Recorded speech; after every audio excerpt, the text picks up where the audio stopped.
Rain hammered the pavement outside Arlington National Cemetery, a fitting backdrop to the somber occasion unfolding beyond its gates.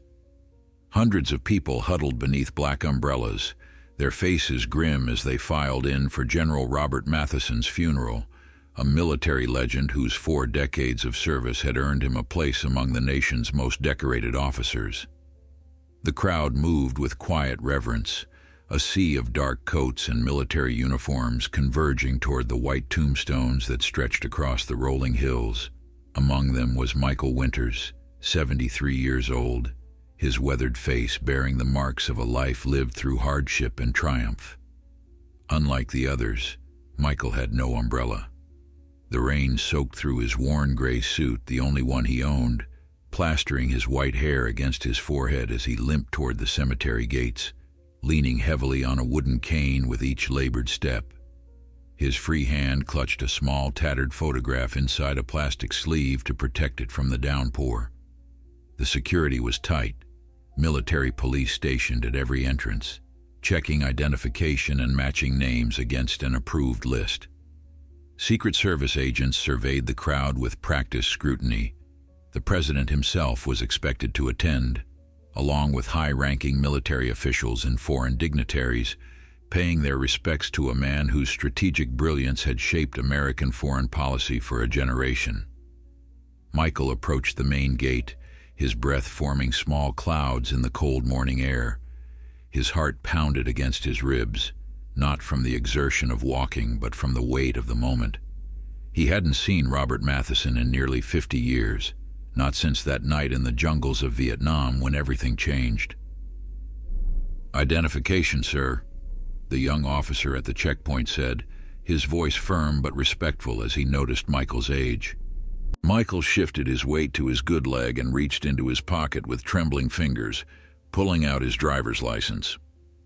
"I'm here for the general's funeral," he said, his voice carrying a slight tremor. The officer took the license, scanning it briefly before checking his tablet. His expression softened with what might have been pity. "I'm sorry, sir, but your name isn't on the list." Michael's face fell, the lines around his eyes deepening. "There must be some mistake," he said quietly. "I served with General Matheson in Vietnam, 173rd Airborne Brigade, 1968. The officer hesitated, glancing at his superior, who stood a few feet away. "I understand, sir, but I can only admit those on the approved list, family members and official guests." Michael's grip tightened around his cane.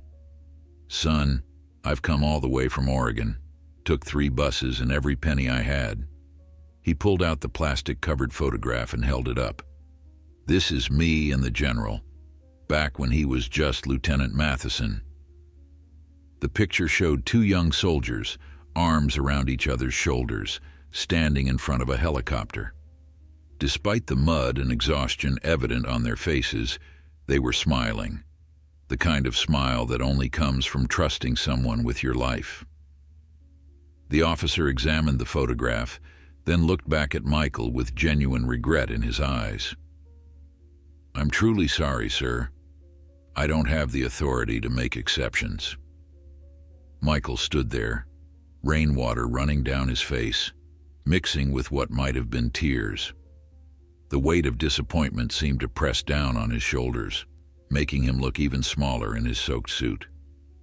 Behind them, a black SUV pulled up to the curb, and a tall figure in military dress uniform emerged, his chest adorned with rows of ribbons and medals. Colonel James Blackwood, the cemetery's commanding officer, had arrived to oversee the security arrangements. His sharp eyes immediately noticed the commotion at the gate. "What's the situation here, Lieutenant?" he asked, approaching with measured steps. The young officer straightened immediately. "Sir, this gentleman isn't on the guest list, but he claims to have served with General Matheson in Vietnam." Colonel Blackwood turned to Michael, his gaze clinical and assessing. "Sir, I understand your connection to the general, but security protocols are extremely strict today. We have the president and foreign dignitaries in attendance." Michael met the colonel's gaze without flinching. "I didn't come to cause trouble," he said quietly. "I just came to say goodbye to Bobby. That's what we called him back then. He saved my life, Colonel. I wouldn't be standing here if it weren't for him."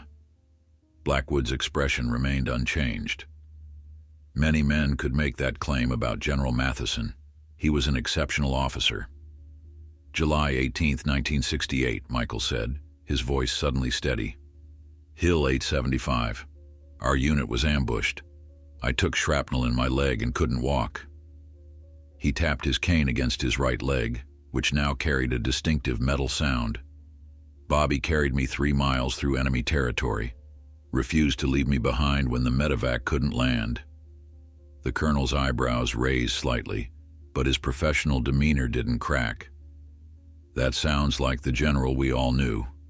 Nevertheless, I cannot."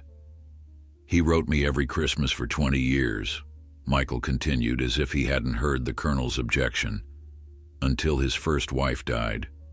After that, we lost touch. Life happens that way sometimes." His voice cracked slightly.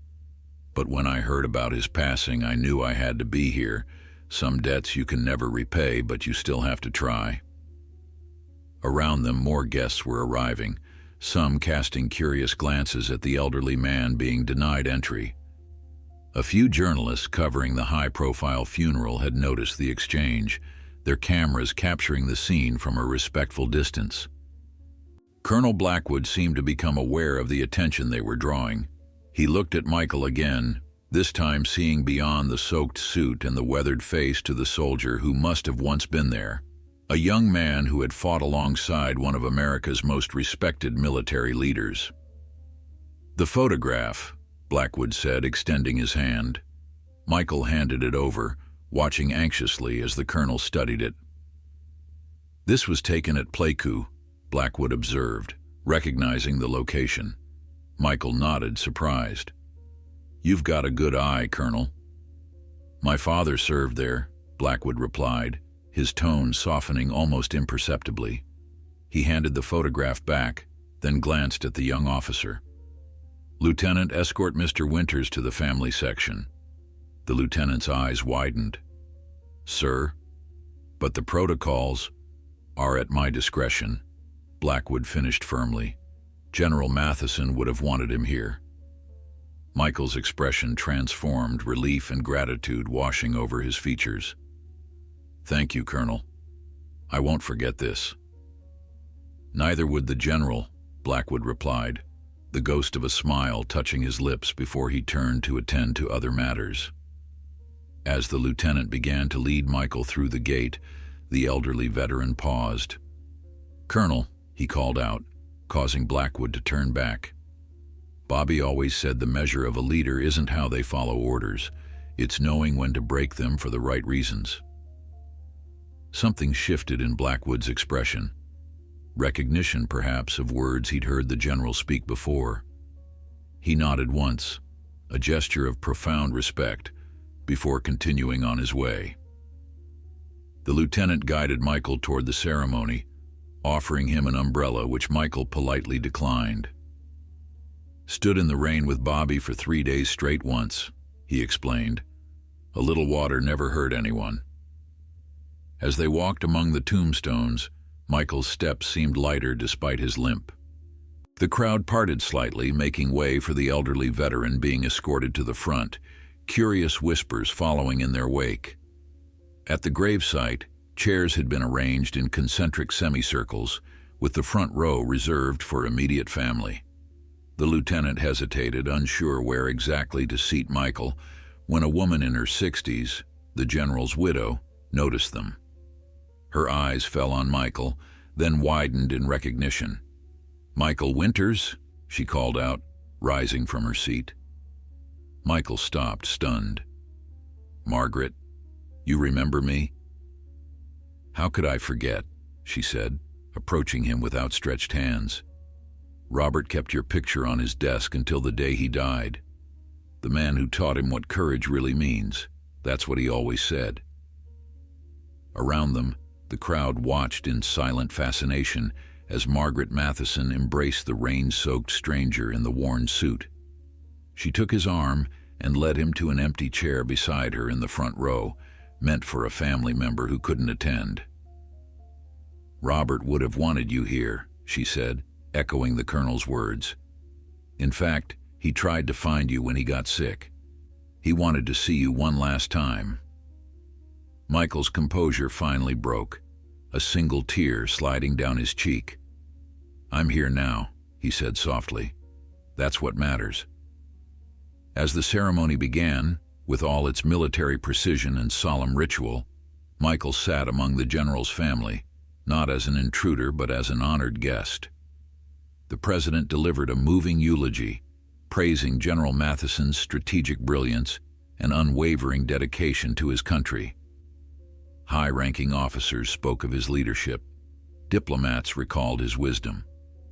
But it was Michael's presence, the old soldier who had traveled across the country on buses with nothing but a faded photograph and determination, that became the day's most powerful testament to the general's character. Sometimes the most profound respect isn't expressed through official channels or formal recognitions, but through the lengths someone will go to say a final goodbye.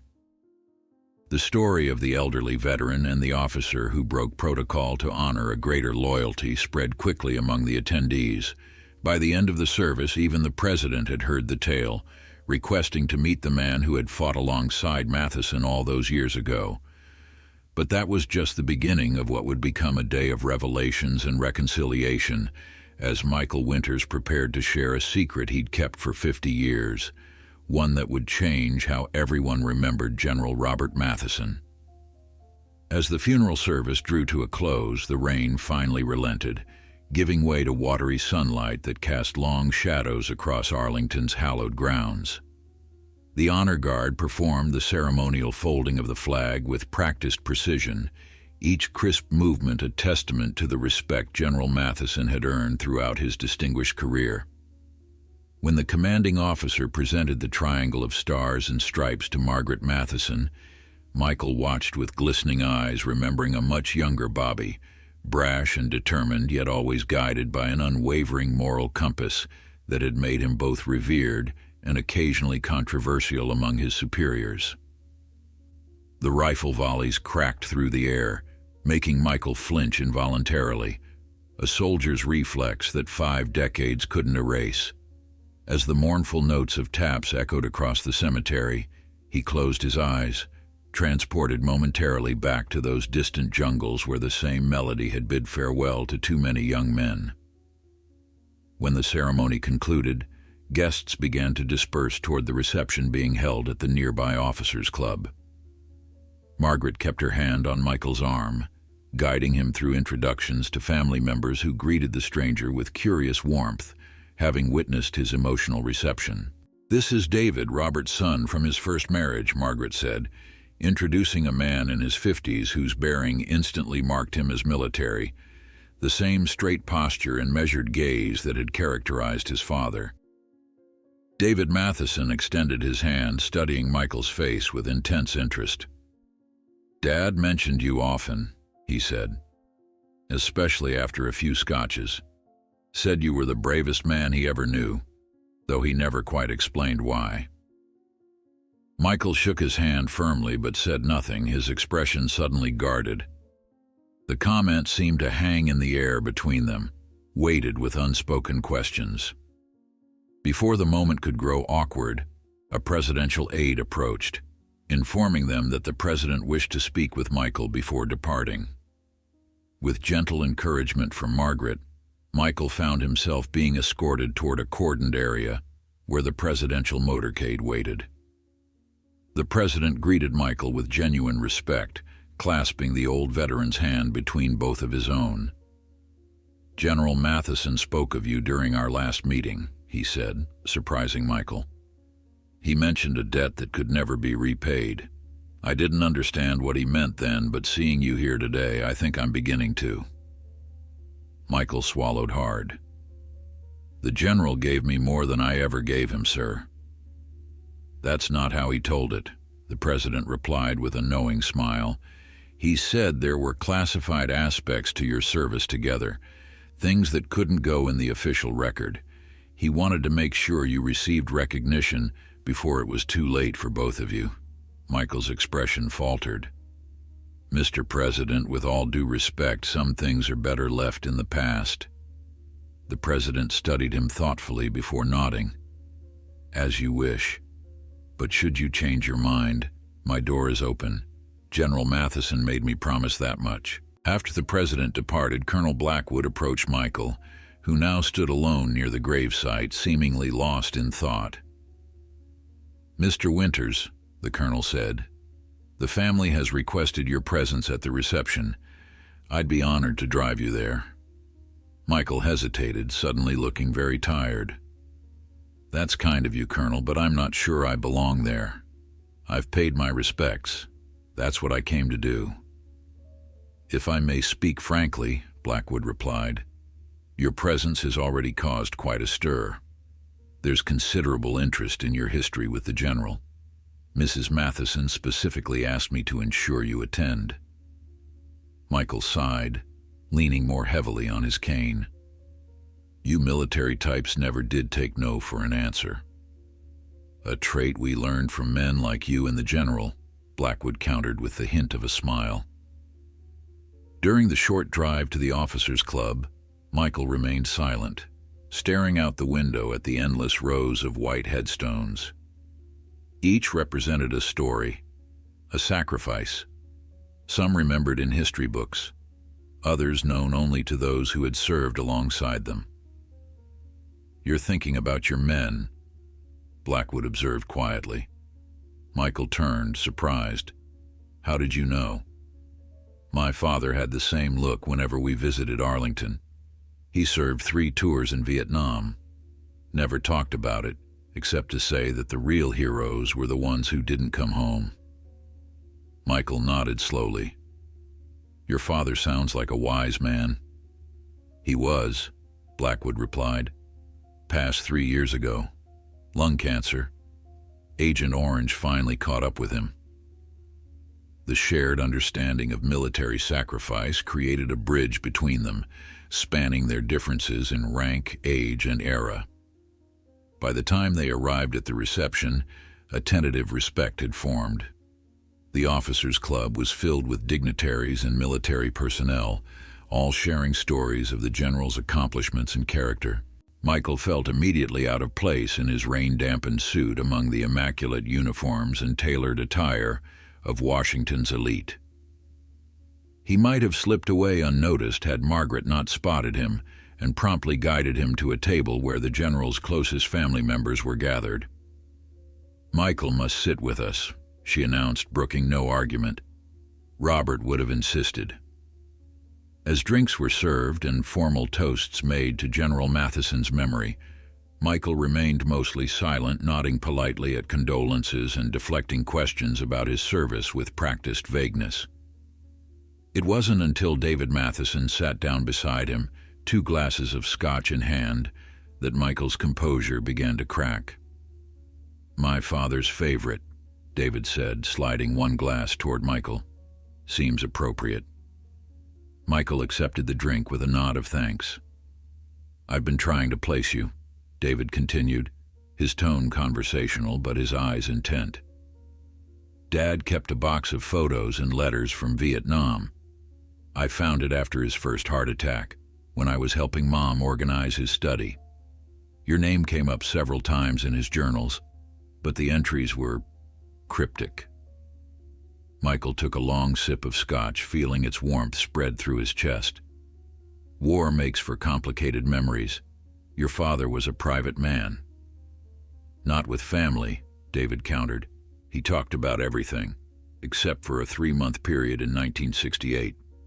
Whenever those months came up, he changed the subject. He leaned closer, lowering his voice. The same months your name appears in his journals. Michael's hand tightened around his glass. Some ghosts should stay buried, son, for everyone's sake. My father is being buried today, David replied, his voice suddenly hard. I think I deserve to know the truth about the man we're honoring. The tension between them was palpable, drawing glances from others at the table. Margaret watched with concern, sensing the building confrontation. Michael set down his glass and met David's gaze directly. "Your father was a hero. The record shows that clearly enough." "The record is incomplete," David insisted, "and you know why." Before Michael could respond, they were interrupted by a tall, distinguished man in his 70s who approached their table with a military aide at his side. Michael's face drained of color as he recognized Admiral James Harrington, chairman of the Joint Chiefs of Staff. "Mr. Winters," the admiral said, his voice carrying the authority of decades of command. "I thought it might be you. It's been a long time." Michael rose slowly to his feet, his expression unreadable. "Admiral, I didn't expect to be recognized. Few would connect the young paratrooper to the man standing before me," Harrington acknowledged.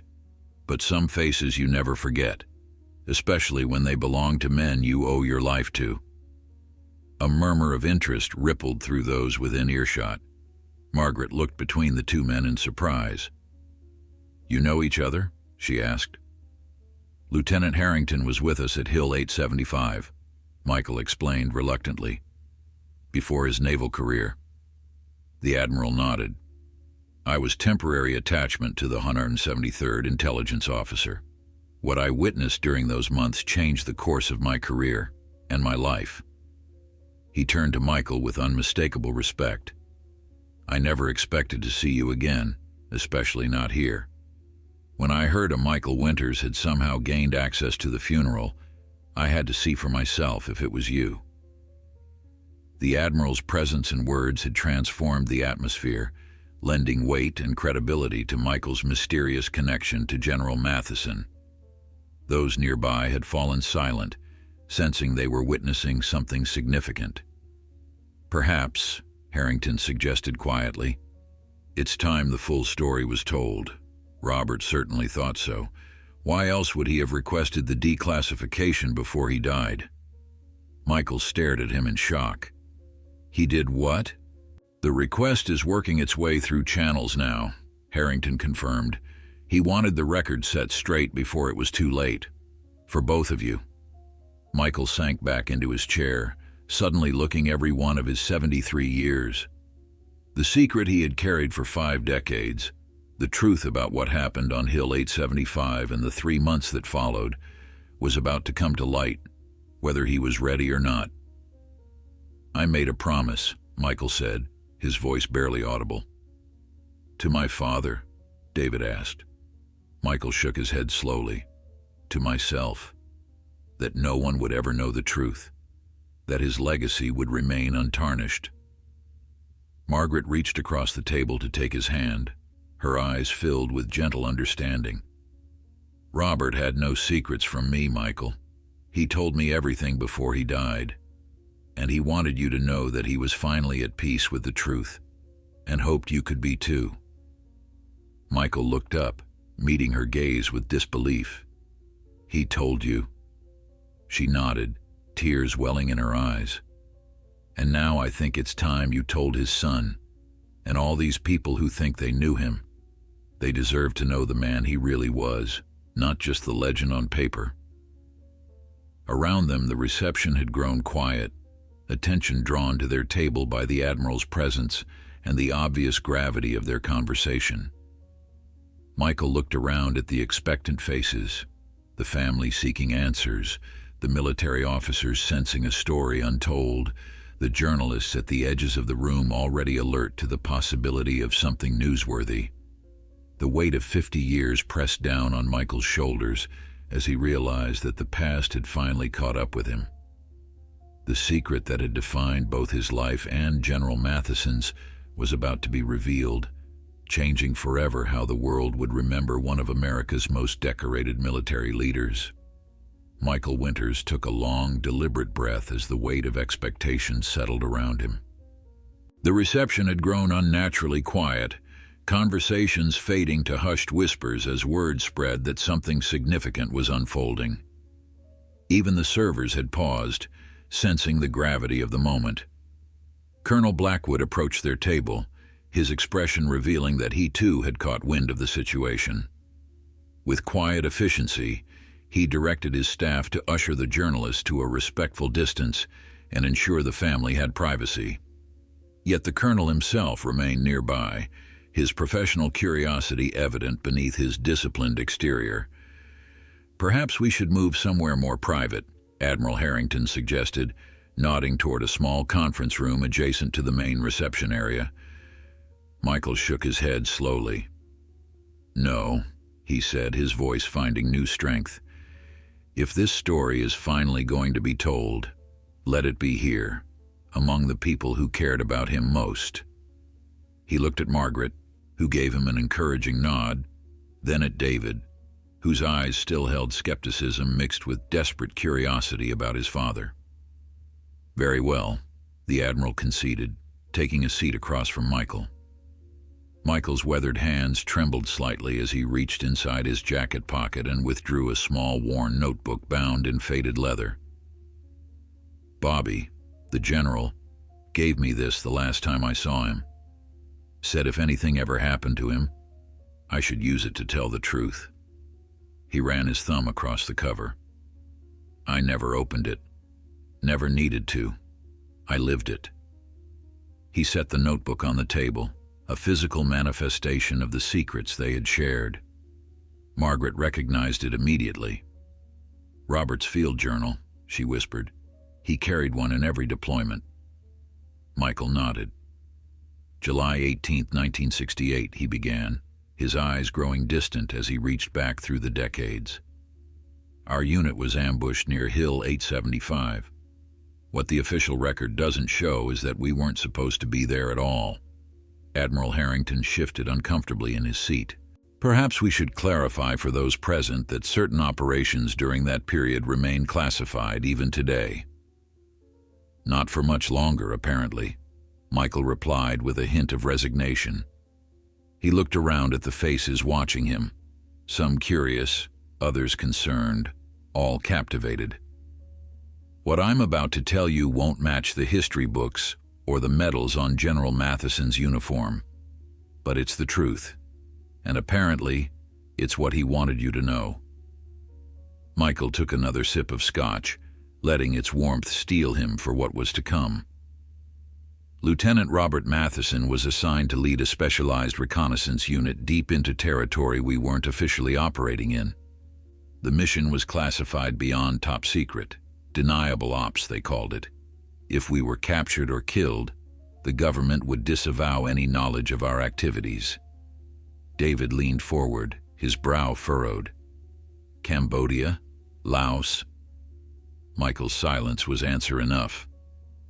"We were a 12-man team," he continued after a moment, handpicked by Lieutenant Matheson himself. "Our mission was to confirm intelligence that a high-value target was operating from a remote base camp, a North Vietnamese general responsible for coordinating major offensives against American forces." "Operation Stillwater," Admiral Harrington murmured, drawing surprised glances. Michael nodded. 3 days in, we found the camp. Lieutenant Matheson made the call to observe rather than engage, gather intelligence on supply routes, troop movements, command structure, information that could save thousands of American lives. His voice grew harder. But someone higher up got impatient. They sent a second team in without telling us, with orders to eliminate the target. Margaret's hand went to her mouth.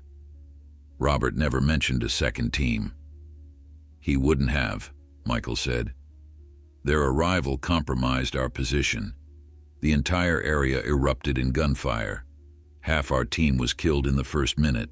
The audience listened in stunned silence as Michael recounted the chaos that followed, the desperate firefight, their retreat through dense jungle, carrying wounded comrades as enemy forces pursued them relentlessly. By nightfall, only 5 of us were left. Lieutenant Matheson had taken shrapnel in his shoulder but kept going. I caught a round through my leg. Michael tapped his cane against his prosthetic. "We made it to a ridge line when we realized we were surrounded. No extraction possible.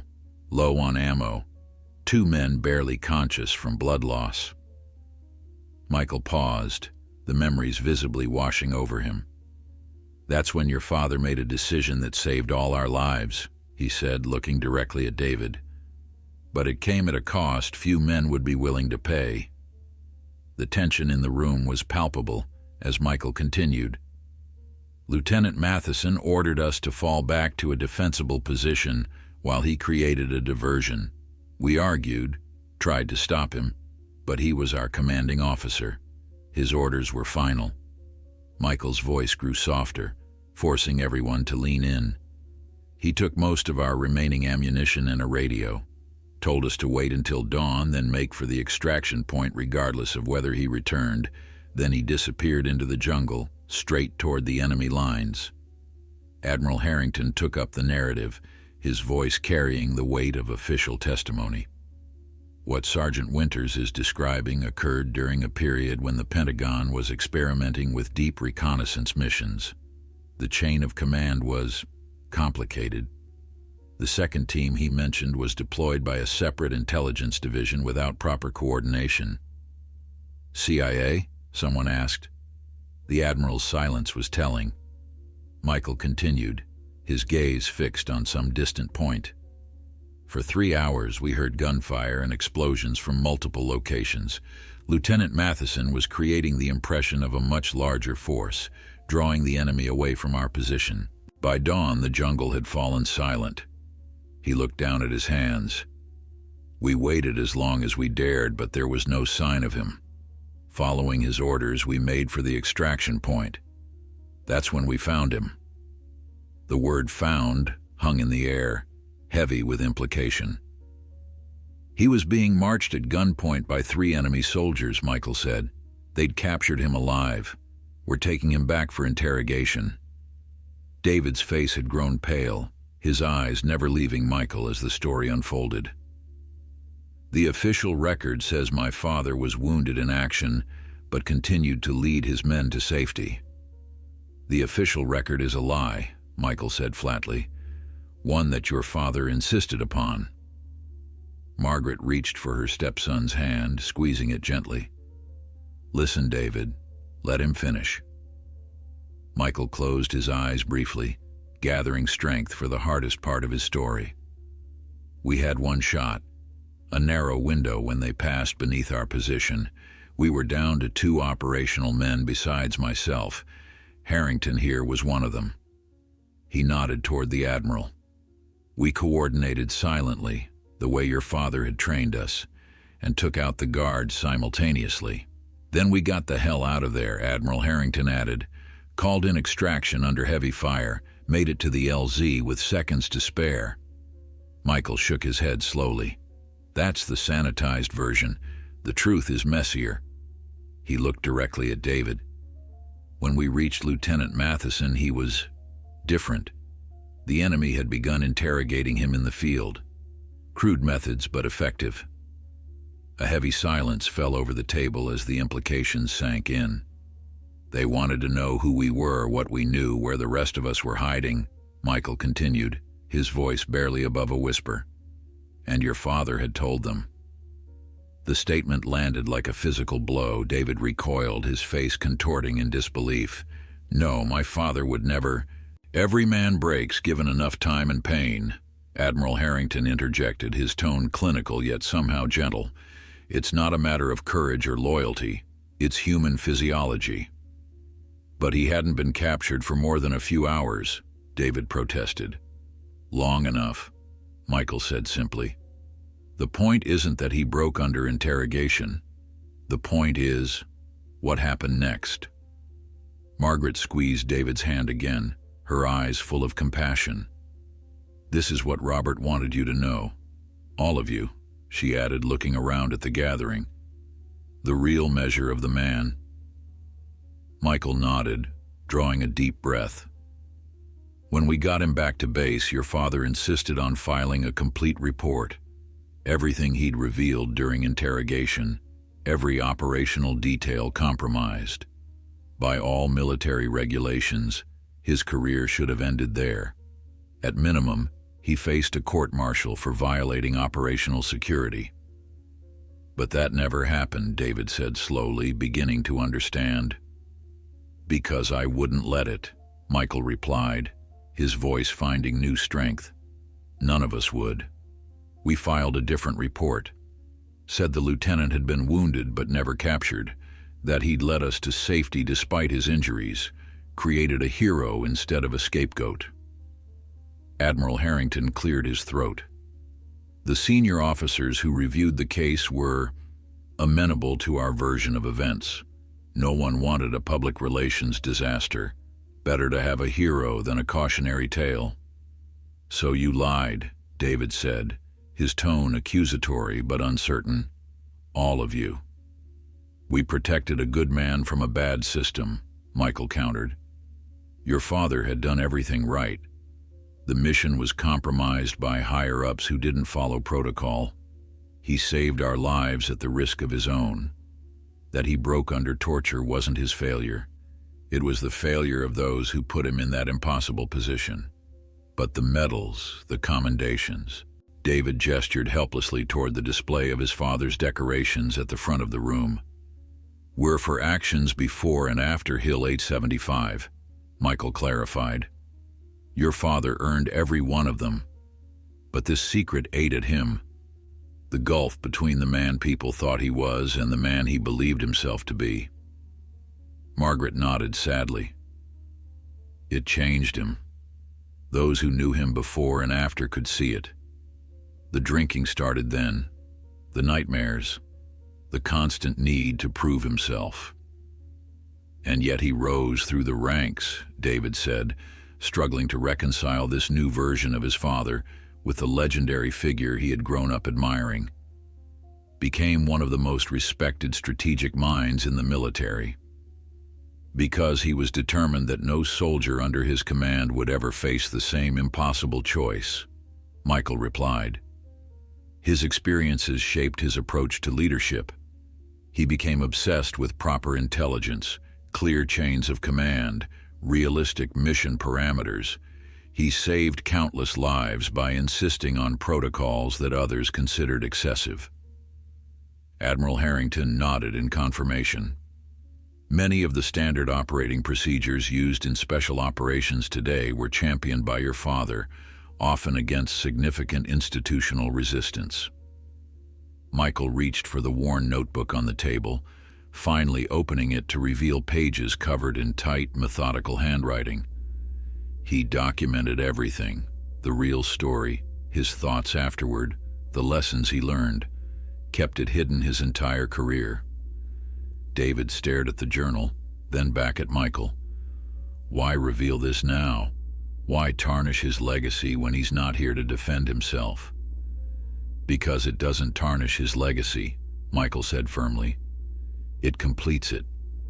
The general wasn't a perfect hero from a recruiting poster.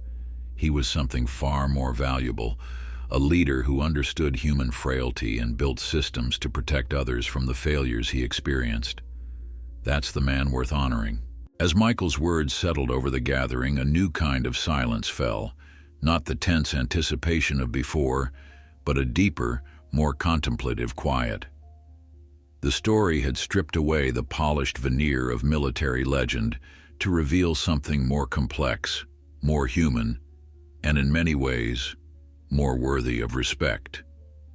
Yet Michael knew there was more to tell, about the aftermath, the cover-up that reached to the highest levels of government, and the lifelong bond that had formed between himself and Robert Matheson.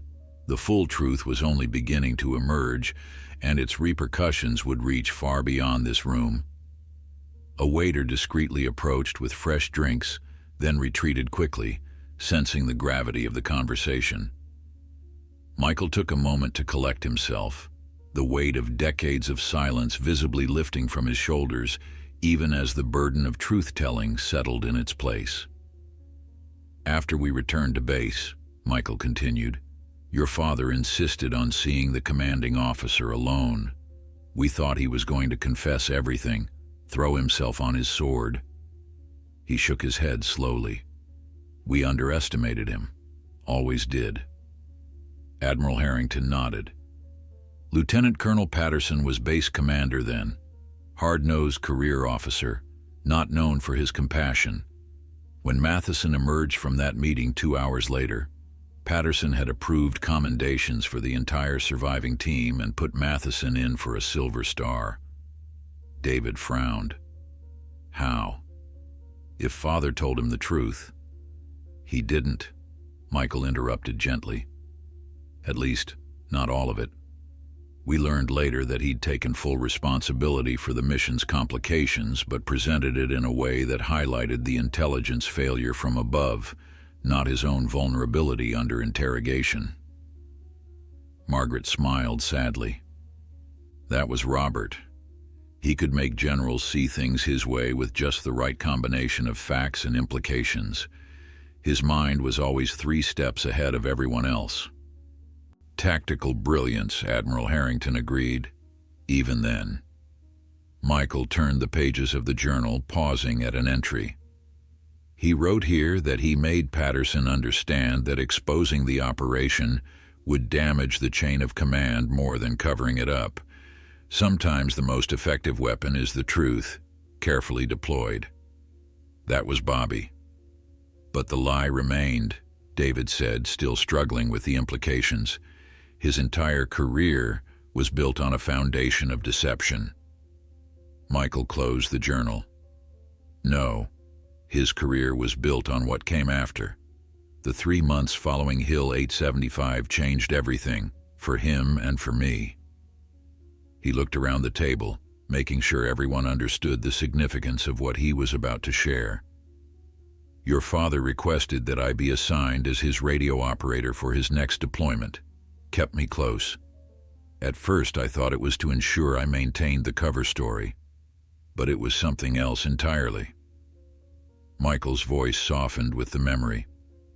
We were stationed at Firebase Ripcord, monsoon season.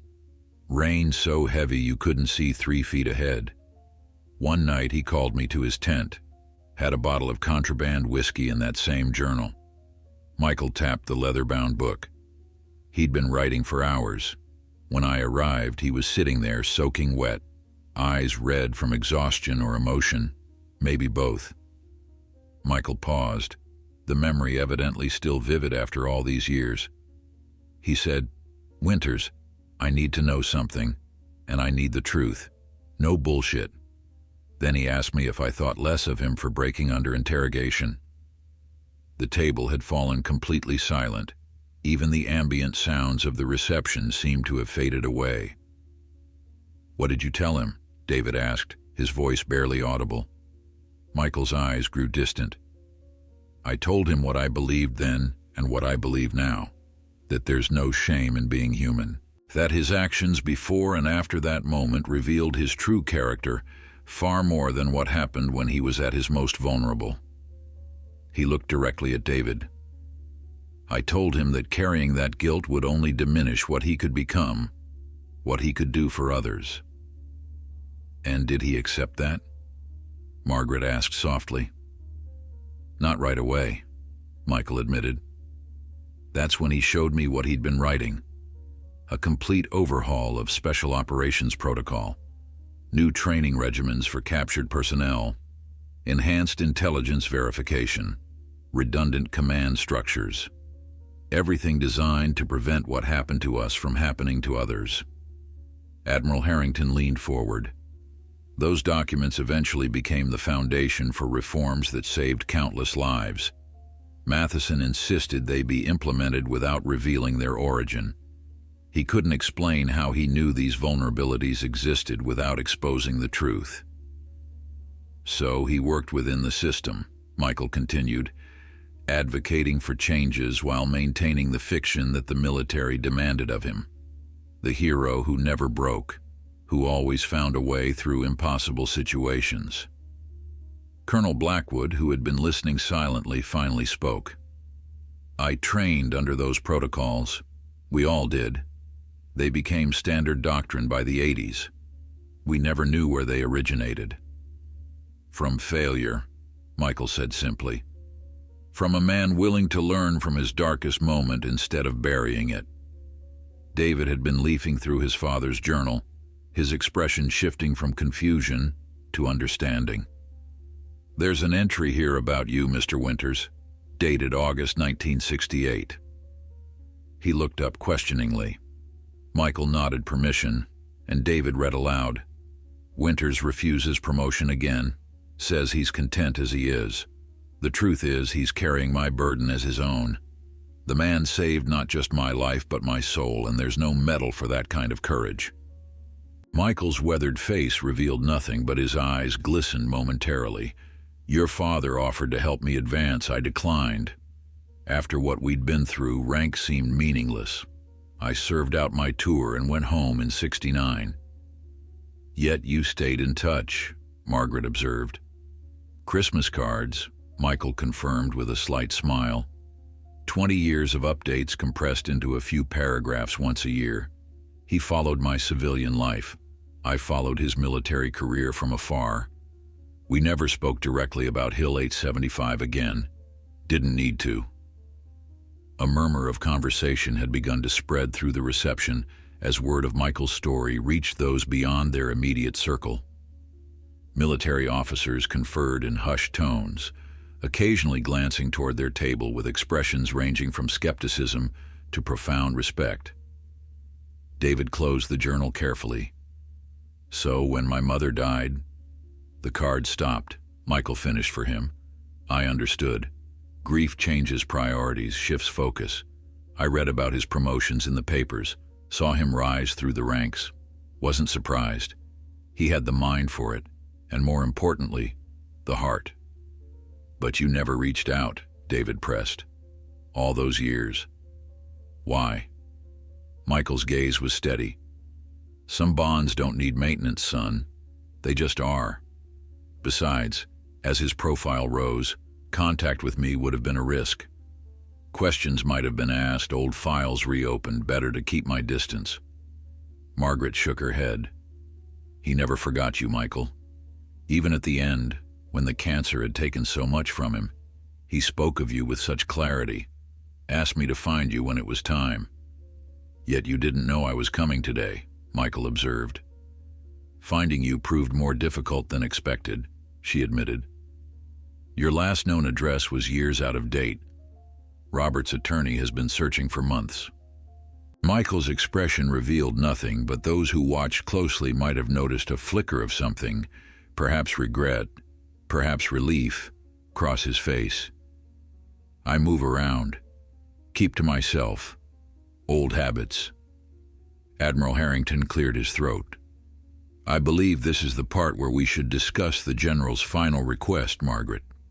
She nodded, her expression solemn. Yes, of course. She gestured to a young aide who had been hovering nearby. Could you please bring the package from my car, the one in the safe compartment? As the aide hurried away, David studied Michael with newfound intensity. My father must have trusted you implicitly, even more than his own son, it seems. There was hurt in his voice, but curiosity too. Not more, Michael corrected gently. Differently. What we shared couldn't be explained to someone who wasn't there. Just as your relationship with him had depths I could never understand. David seemed to accept this, though reluctantly. You said earlier that the truth doesn't tarnish his legacy, but don't you see? Everything he achieved, the commendations, the respect, the influence that allowed him to implement those reforms, it all stemmed from that initial lie. Michael considered this, then shook his head. No, it stemmed from what he did with the second chance that lie afforded him. Many men would have simply enjoyed the unearned accolades, built a career on false heroism. Your father used his position to ensure others wouldn't face the same impossible choices. That's not hypocrisy, it's redemption. The aide returned with a sleek metal briefcase, which he placed before Margaret. She entered a combination into the digital lock, and the case opened with a soft click. Inside, nestled in custom-cut foam, lay a wooden box inlaid with mother-of-pearl. Robert prepared this in his final weeks, Margaret explained, carefully lifting the box. He was explicit about its contents and who should receive them. She placed the box before Michael, whose hands trembled slightly as he reached for it. He wanted you to have this, regardless of whether you attended the funeral, said it was long overdue. The room seemed to hold its collective breath as Michael opened the box. Inside, cushioned on dark blue velvet, lay a Silver Star medal, one of the nation's highest decorations for valor in combat. Michael stared at it, bewildered. I don't understand.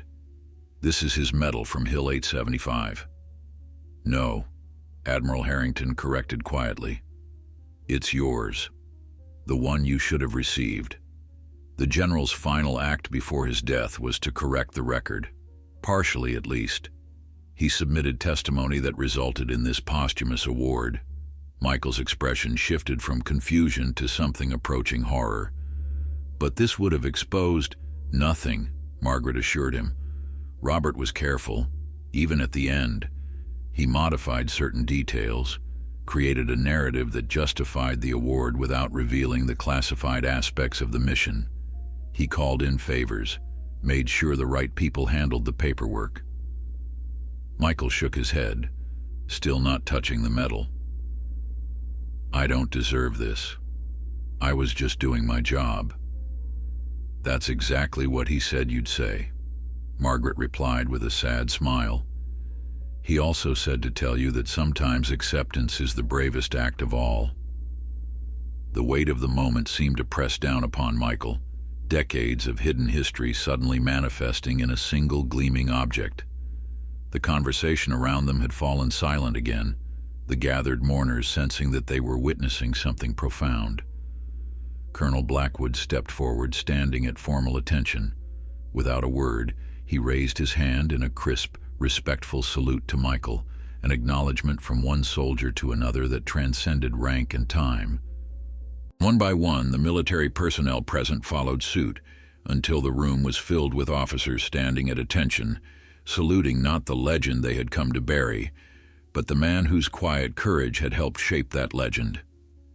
Michael Winters, his eyes bright with unshed tears, slowly rose to his feet and returned their salute with the precision of a man for whom such gestures had never lost their meaning. In that moment, something shifted.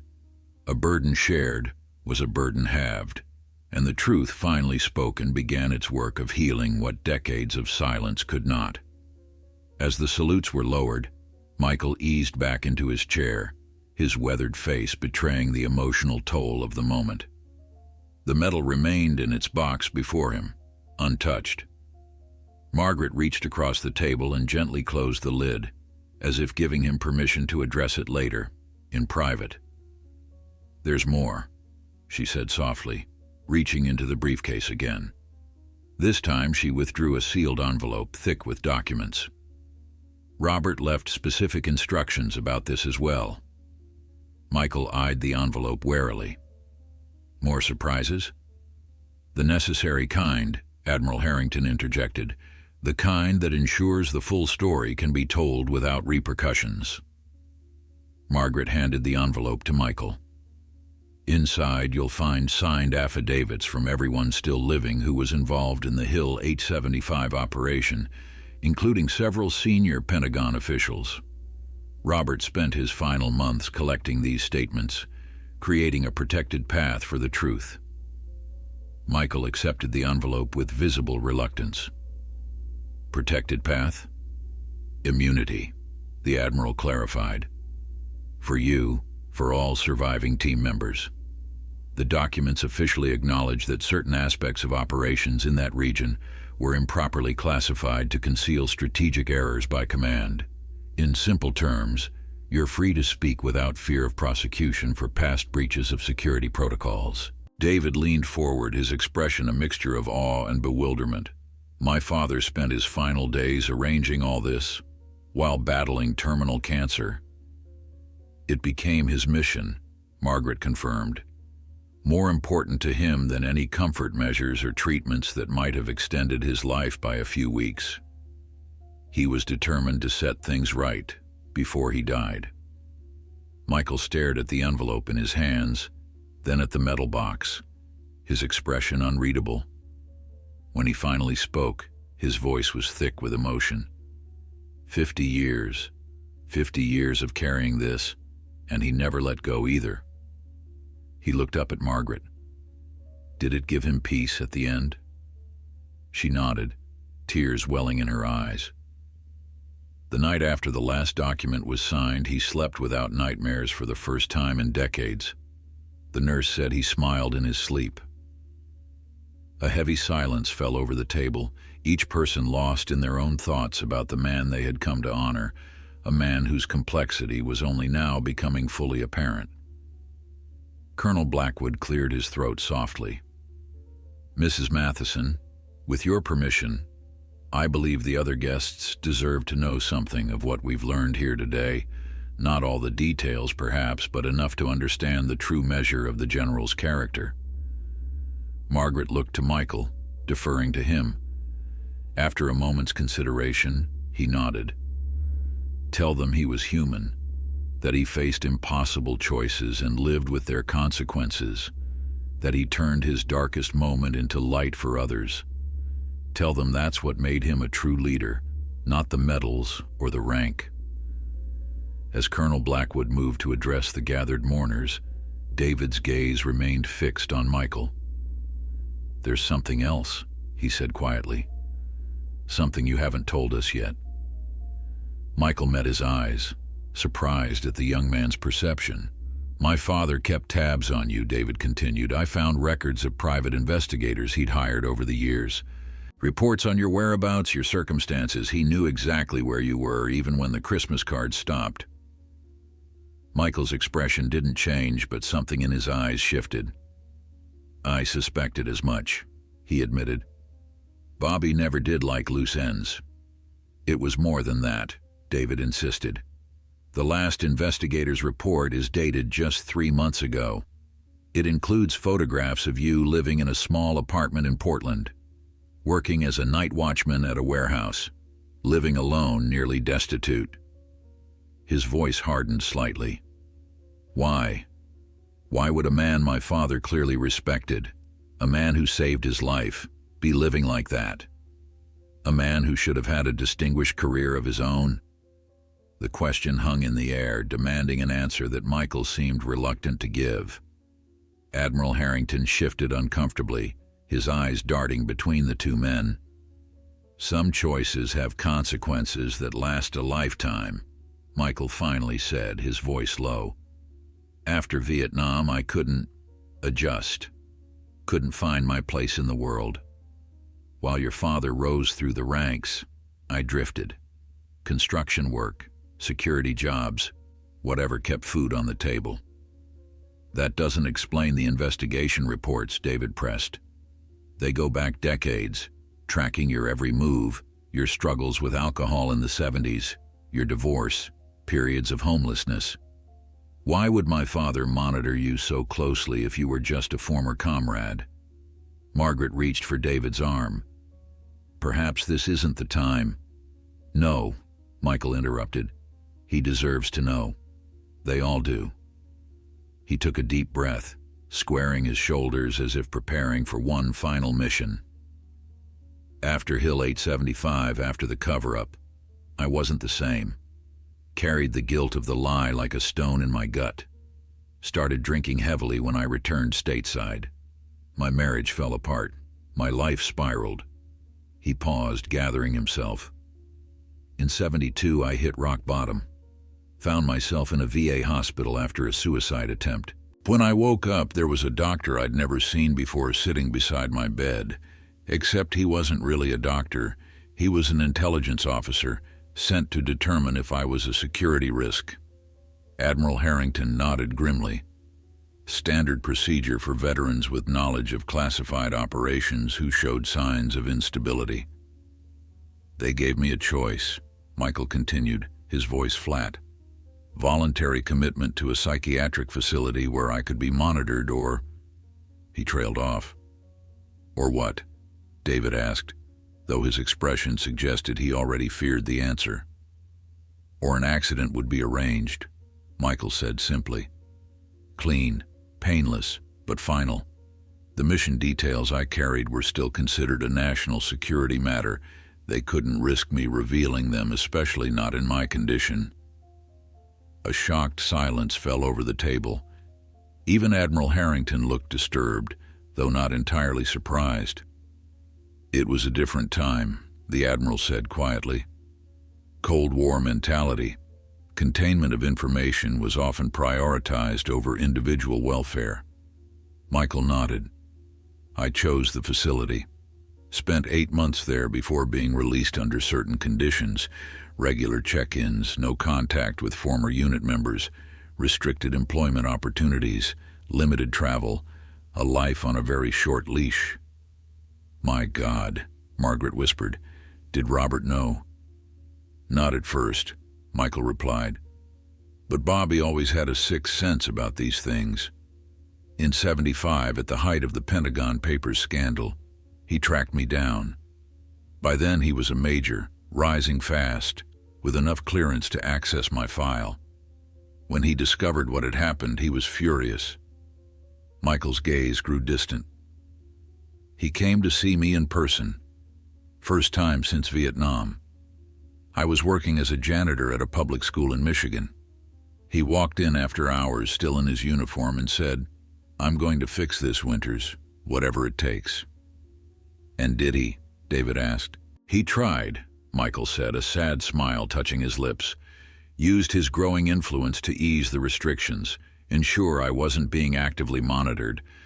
But some things can't be undone. My name remained on lists. Security clearances were automatically denied. Job applications mysteriously rejected. The system has a long memory and little forgiveness." Admiral Harrington cleared his throat. "What Sergeant Winters is describing were unfortunately common practices for handling certain categories of veterans with classified knowledge. The protocols were officially discontinued in the early '90s, but their effects lingered." "So the Christmas cards," Margaret said softly, "they weren't just friendship. They were Robert's way of maintaining contact despite the restrictions." Michael nodded. "Your husband was careful. Never wrote anything that would raise flags if the mail was monitored. Just mundane updates, family news. But the fact that he kept writing year after year, that was his way of saying I wasn't forgotten." David's expression had transformed from suspicion to horror, to a kind of dawning understanding. "And the investigators? The reports?" "Your father couldn't directly intervene without raising questions, but he could keep tabs on me through private channels. Make sure I was surviving at least." Michael paused, then added quietly, "There were times, low times, when money would appear in my account. Never much, never traceable, but enough to keep the lights on, food on the table." "He was watching over you," Margaret said, her voice breaking slightly. "All those years." Michael nodded, swallowing hard. "And I knew it. Couldn't acknowledge it, couldn't thank him, but I knew. It helped, knowing someone remembered who I really was, not just what the system had reduced me to." The revelation settled over the gathering like a physical weight. The story of the two men, one who had risen to the highest echelons of military power, the other whose life had been systematically diminished by the very institution they had both served, created a stark contrast that no one had anticipated when the day began. Colonel Blackwood had returned midway through Michael's explanation and stood silently absorbing the magnitude of what he was hearing. When Michael finished speaking, the colonel stepped forward, his professional demeanor momentarily set aside.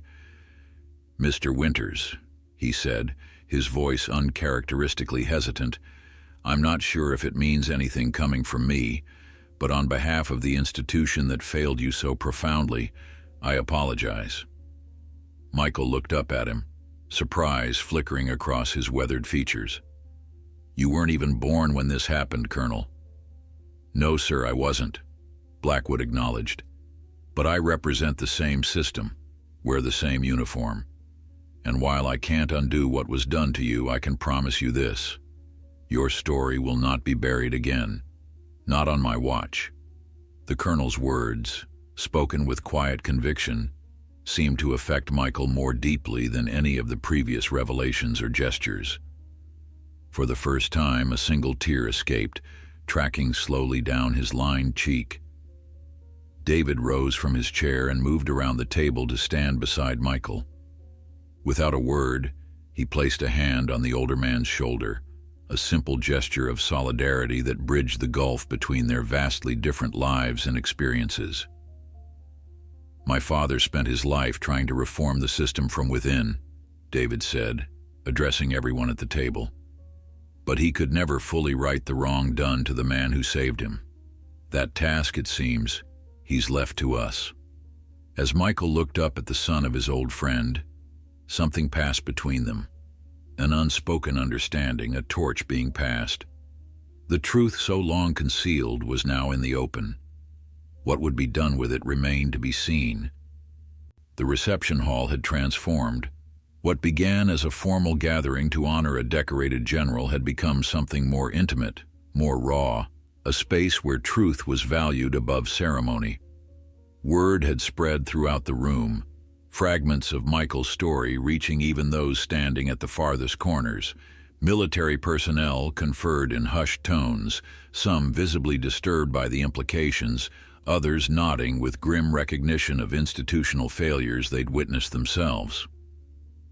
Colonel Blackwood had taken control of the situation with quiet efficiency, ensuring that journalists were respectfully but firmly kept at a distance. This wasn't a story for tomorrow's headlines, at least not yet.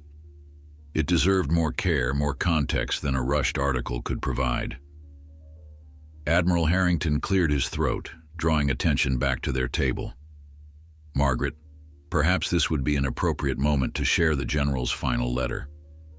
She nodded, reaching once more into the briefcase to withdraw a sealed envelope with "To be read at my funeral" written across it in bold, steady handwriting that even terminal illness couldn't diminish. "Robert asked that this be read publicly," she explained, breaking the seal. "Though I admit, I didn't fully understand why until now." The conversations around them quieted as Margaret unfolded several pages of heavy stationery. She began to read, her voice clear and steady despite the emotion evident in her eyes.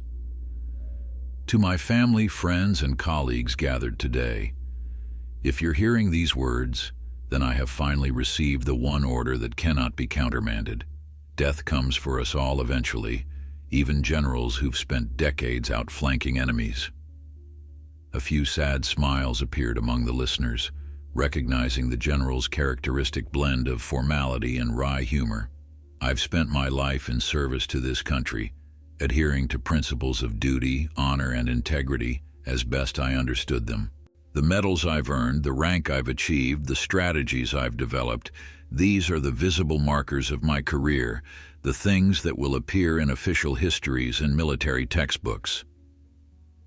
But they are not the true measure of my life's work. The uniform I wore with such pride for over 40 years conceals as much as it reveals." Margaret paused, looking up briefly at the rapt faces around her before continuing. "True service sometimes demands that we challenge the very institutions we love, that we work to change systems even as we operate within them. My greatest accomplishments will never appear in any official record because they involved quietly correcting injustices that should never have occurred, reforming protocols that failed those who deserved better, and remembering that behind every policy, every order, every medal is a human being with all the frailty and potential that entails. I speak now with the freedom that only death provides, unburdened by the constraints of rank or reputation. The truth is that my career was built upon a foundation laid by better men than myself, men who sacrificed everything while I reaped the rewards of their courage." Margaret's voice faltered slightly, and David gently took the letter from her hands, continuing where she had left off. "One such man may be among you today. His name is Michael Winters, and if he has found his way to this gathering, I ask that you give him the respect and recognition he has been denied for 50 years. The full story of our service together remains classified, but I can tell you this. Without his actions, his integrity, and his loyalty, I would not have lived to wear a general's stars. The debt I owe him can never be repaid, though I have tried throughout my life to honor it in ways both seen and unseen. David looked up at Michael, whose face remained impassive, though his eyes betrayed deep emotion. To Michael, if you are hearing this, I'm sorry. Sorry that I couldn't do more to right the wrongs inflicted upon you. Sorry that I benefited from a system that discarded you. Sorry that my efforts to help came too late and offered too little. The documents I've prepared will ensure that the full story can now be told without fear of reprisal. It is my final order, my final request, that the record be corrected not just for my sake, but for yours. David turned the page, his voice growing stronger as he continued. To my fellow officers and to those who will lead our military into the future, learn from my experience. The true test of leadership is not how we perform when everything goes according to plan, but how we respond when systems fail, when humans falter, when the clear path forward disappears. Compassion is not weakness, truth is not treason, and loyalty to people must sometimes supersede loyalty to protocol. To my family, know that whatever good I accomplished in this world was possible because others gave me second chances I didn't always deserve. Love generously, forgive easily, judge cautiously. And to all gathered here today, remember me not as the man on the medals or in the official photographs, but as someone who tried, despite many failures, to ensure that the power entrusted to me was used to protect those who had none. If I have succeeded in any measure, it is legacy enough. Until we meet again, Robert Matheson, Major General, United States Army, retired. As David finished reading, a profound silence filled the reception hall. The letter had transformed the gathering from a funeral into something approaching a reckoning, a moment of collective witness to both personal and institutional truth-telling that few had anticipated when the day began. Michael sat motionless, his weathered hands folded on the table before him, eyes fixed on some distant point. The silence stretched until Admiral Harrington finally spoke. "General Matheson left one additional request," he said, his authoritative voice drawing all attention. "A request that would normally require extensive bureaucratic approval, but which, given the circumstances and the General's final wishes, I have taken the liberty of expediting." The Admiral nodded to an aide who approached carrying a leather portfolio embossed with the Department of Defense seal.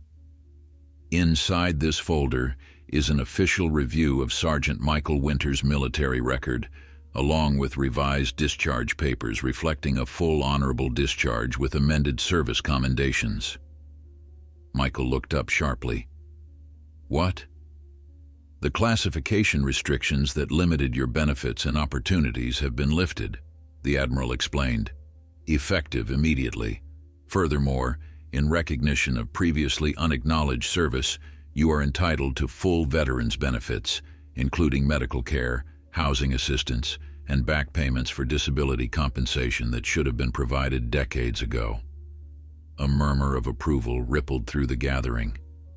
Colonel Blackwood stepped forward, adding, "The legal team has calculated the approximate value of these back payments with interest. The initial estimate exceeds $300,000. Michael's face registered genuine shock for the first time that day. "I don't understand," he said, his voice unsteady. "How is this possible? These things take years, committees, reviews. Unless the chairman of the Joint Chiefs of Staff, the Secretary of Defense, and the President all sign off on an expedited exception," Admiral Harrington replied with the ghost of a smile, "which, as of this morning, they have. General Matheson's final mission was quite thoroughly planned." David placed a hand on Michael's shoulder. "My father made sure the system that failed you would finally make amends. It won't restore the decades lost, but..." It's more than I ever expected, Michael interrupted, visibly struggling to process the magnitude of the moment. All these years, I thought. He trailed off, unable to complete the thought. Margaret reached across the table to take his hand. Robert never forgot, never stopped working to make this right. It became his personal mission, especially after his diagnosis. He said it was the one piece of unfinished business he couldn't leave behind. One of the military aides approached Colonel Blackwood and whispered something urgently in his ear. The colonel's expression shifted subtly as he listened, then he nodded and addressed the gathering. Ladies and gentlemen, I've just been informed that there are several news crews outside the gates. Word of today's events has somehow reached the media. They're requesting statements regarding what they're calling revelations about General Matheson's classified past and potential military cover-ups. A ripple of concern moved through the room. Admiral Harrington frowned. Inevitable, I suppose, given the number of high-profile attendees. The question now is how we respond. All eyes turned to Michael, whose lifetime of enforced silence now stood on the cusp of very public exposure. The weight of the decision was evident in his face, decades of conditioning to remain silent warring with the sudden freedom to speak. "What would you have me do?" he asked, looking between Margaret, David, and the Admiral. David spoke first. "The truth is already out among us. If it reaches the wider world in fragments, through leaks and speculation, it will be distorted, sensationalized. But if we control the narrative," Margaret added softly, "if you tell your story, and my husband's in your own words, on your own terms." Michael considered this, his gaze falling on the silver star still sitting in its box before him. "All these years I kept silent to protect him, to protect his legacy." He looked up at David. Would he want this? The whole truth made public? David picked up his father's letter, scanning it again before meeting Michael's eyes. "I think he made that clear. It is my final order that the record be corrected, not just for my sake, but for yours." He knew this moment would come. Admiral Harrington leaned forward. "Winters, speaking as someone who was there, who lived with the same silence, perhaps it's time, not just for Robert or for you, but for all the others who've been caught in similar situations. The system only changes when its failures are exposed to light." Colonel Blackwood cleared his throat. "If I may, Mr. Winters, I could arrange for a controlled statement, limited questions, military press liaison present to handle classified boundaries. It would allow the essential truth to be told while maintaining appropriate protections around operational details." Michael looked around at the faces watching him. Margaret's compassionate understanding, David's newfound respect, the Admiral's professional assessment, and Colonel Blackwood's offer of practical support. Finally, his gaze swept across the wider gathering, taking in the mix of military personnel and civilians whose perception of General Matheson had been fundamentally altered by what they'd learned today. After a lifetime of enforced silence, Michael Winters faced perhaps the most difficult choice of all: the freedom to finally speak his truth. Whatever he decided would shape not just his own remaining years, but the legacy of the friend he had come to honor and the institution they had both served in such different ways. Michael's weathered hands smoothed over the leather cover of the General's journal, the motion almost meditative as he gathered his thoughts. When he finally looked up, his decision was evident in his eyes before he spoke a word. "I've spent 50 years protecting a secret that wasn't entirely mine to keep," he said, his voice finding new strength. "If Bobby wanted the truth told, who am I to stand in the way?" He turned to Colonel Blackwood. "Arrange your controlled statement, Colonel. It's time." A collective release of tension rippled through those gathered closest to the table. Margaret squeezed Michael's hand, her eyes bright with unshed tears. "Robert would be proud," she whispered. "Indeed he would," Admiral Harrington agreed. rising from his seat. "Colonel, let's coordinate with public affairs. We'll need to prepare a briefing room and establish clear parameters for what can and cannot be discussed." As the Admiral and Colonel stepped away to make arrangements, David moved closer to Michael, his expression thoughtful. "May I ask you something? Something personal?" Michael nodded, his gaze steady on the younger man's face, so like his father's in certain angles, certain expressions. "All these years," David began carefully, "when my father was receiving accolades, promotions, building his legacy while you suffered in silence, did you ever resent him, even for a moment?" The question hung in the air between them, direct and unflinching. Around them, conversations continued, but a small bubble of privacy seemed to form around the two men, one seeking understanding, the other weighing how much truth to share. "Yes," Michael finally said, the admission clearly difficult. "There were moments, dark nights, bad days when the walls closed in, when I wondered why him and not me. Why he got to go home to his family, build a career, while I—" He gestured vaguely, encompassing all that his life had become. David nodded, accepting this without judgment. "But those moments never lasted," Michael continued, "because I knew something most people didn't. I knew who Robert Matheson really was. Not the polished officer in the photographs, but the man who carried the weight of what happened every day of his life." Michael tapped the journal. "This proves what I always suspected, that he was working to fix things from the inside, fighting battles I couldn't see from where I stood." "He should have done more for you personally," David insisted. "Found a way to help you directly." Michael smiled faintly. "Your father was many things, but he wasn't a miracle worker. The system we served was bigger than both of us. He chose to change it incrementally, from a position of influence. I can't fault him for that strategy, even if it meant my situation improved too slowly to salvage the life I might have had." Before David could respond, Colonel Blackwood returned, his expression professional, but with an underlying current of excitement that betrayed the historic nature of what was unfolding. "We've arranged for a brief press conference in 30 minutes, he reported, limited to select military correspondents and major news outlets. "The Department of Defense has issued preliminary guidance on classified boundaries." He turned to Michael. "Mr. Winters, would you like some time to prepare remarks?" Michael shook his head. "After 50 years of silence, Colonel, I think I know what needs to be said." "Very good, sir." Blackwood hesitated, then added, "There's one more thing. The President has been briefed on the situation. He's requested a private meeting with you tomorrow at the White House." A murmur of surprise spread through those close enough to hear. Michael's eyebrows rose slightly. "The President?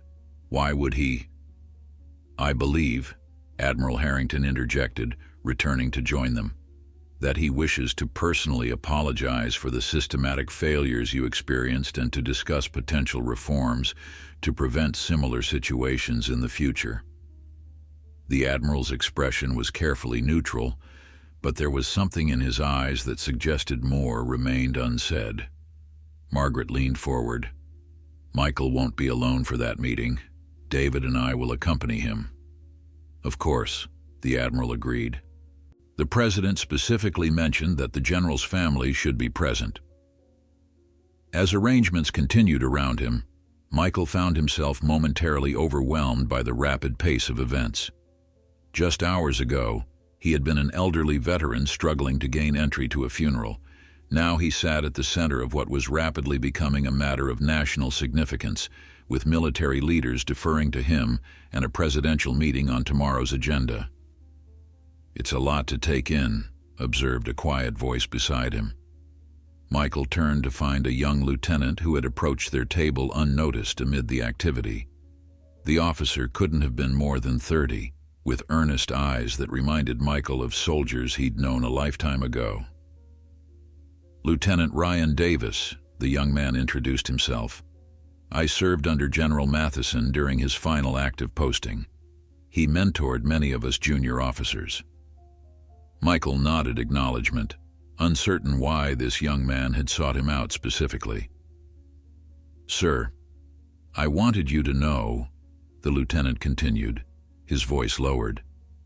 "There are stories among us, the younger generation of officers, about how the general handled certain situations, how he sometimes bent regulations to protect soldiers who'd reached breaking points, how he created unofficial channels to ensure veterans received care when the system failed them." Michael's interest sharpened. "What kind of stories?" "A captain with severe PTSD who should have been discharged but whom the general instead assigned to a special project, keeping him in service until his benefits were secured. A lieutenant who froze during a firefight in Afghanistan, the general personally ensured she received proper treatment instead of the career-ending reprimand others recommended." The young officer paused. "We never understood where this particular compassion came from. Now it makes sense." Michael studied the lieutenant's face. "Why are you telling me this?" "Because you should know that what happened between you and the general, whatever it was, created ripples that touched countless lives over decades. His experience with you shaped how he led, how he taught us to lead." Lieutenant Davis straightened slightly. "What you sacrificed wasn't in vain, sir." The simple sincerity of the statement struck Michael with unexpected force. Before he could respond, the lieutenant offered a respectful nod and disappeared back into the crowd, leaving Michael to absorb this new perspective on Robert Matheson's legacy, and, by extension, his own. Colonel Blackwood approached again, this time accompanied by a public affairs officer who carried a folder of briefing materials. "Mr. Winters, we should head to the press room. The media representatives are being seated now."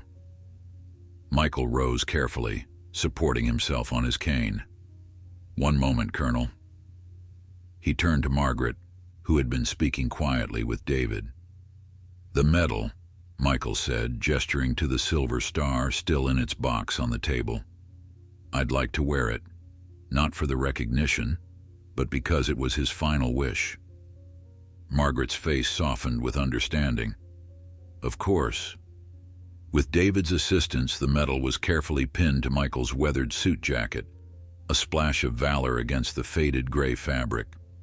The simple act seemed to transform him, straightening his posture and bringing a dignity that transcended his humble appearance. "Ready, Mr. Winters?" Colonel Blackwood asked.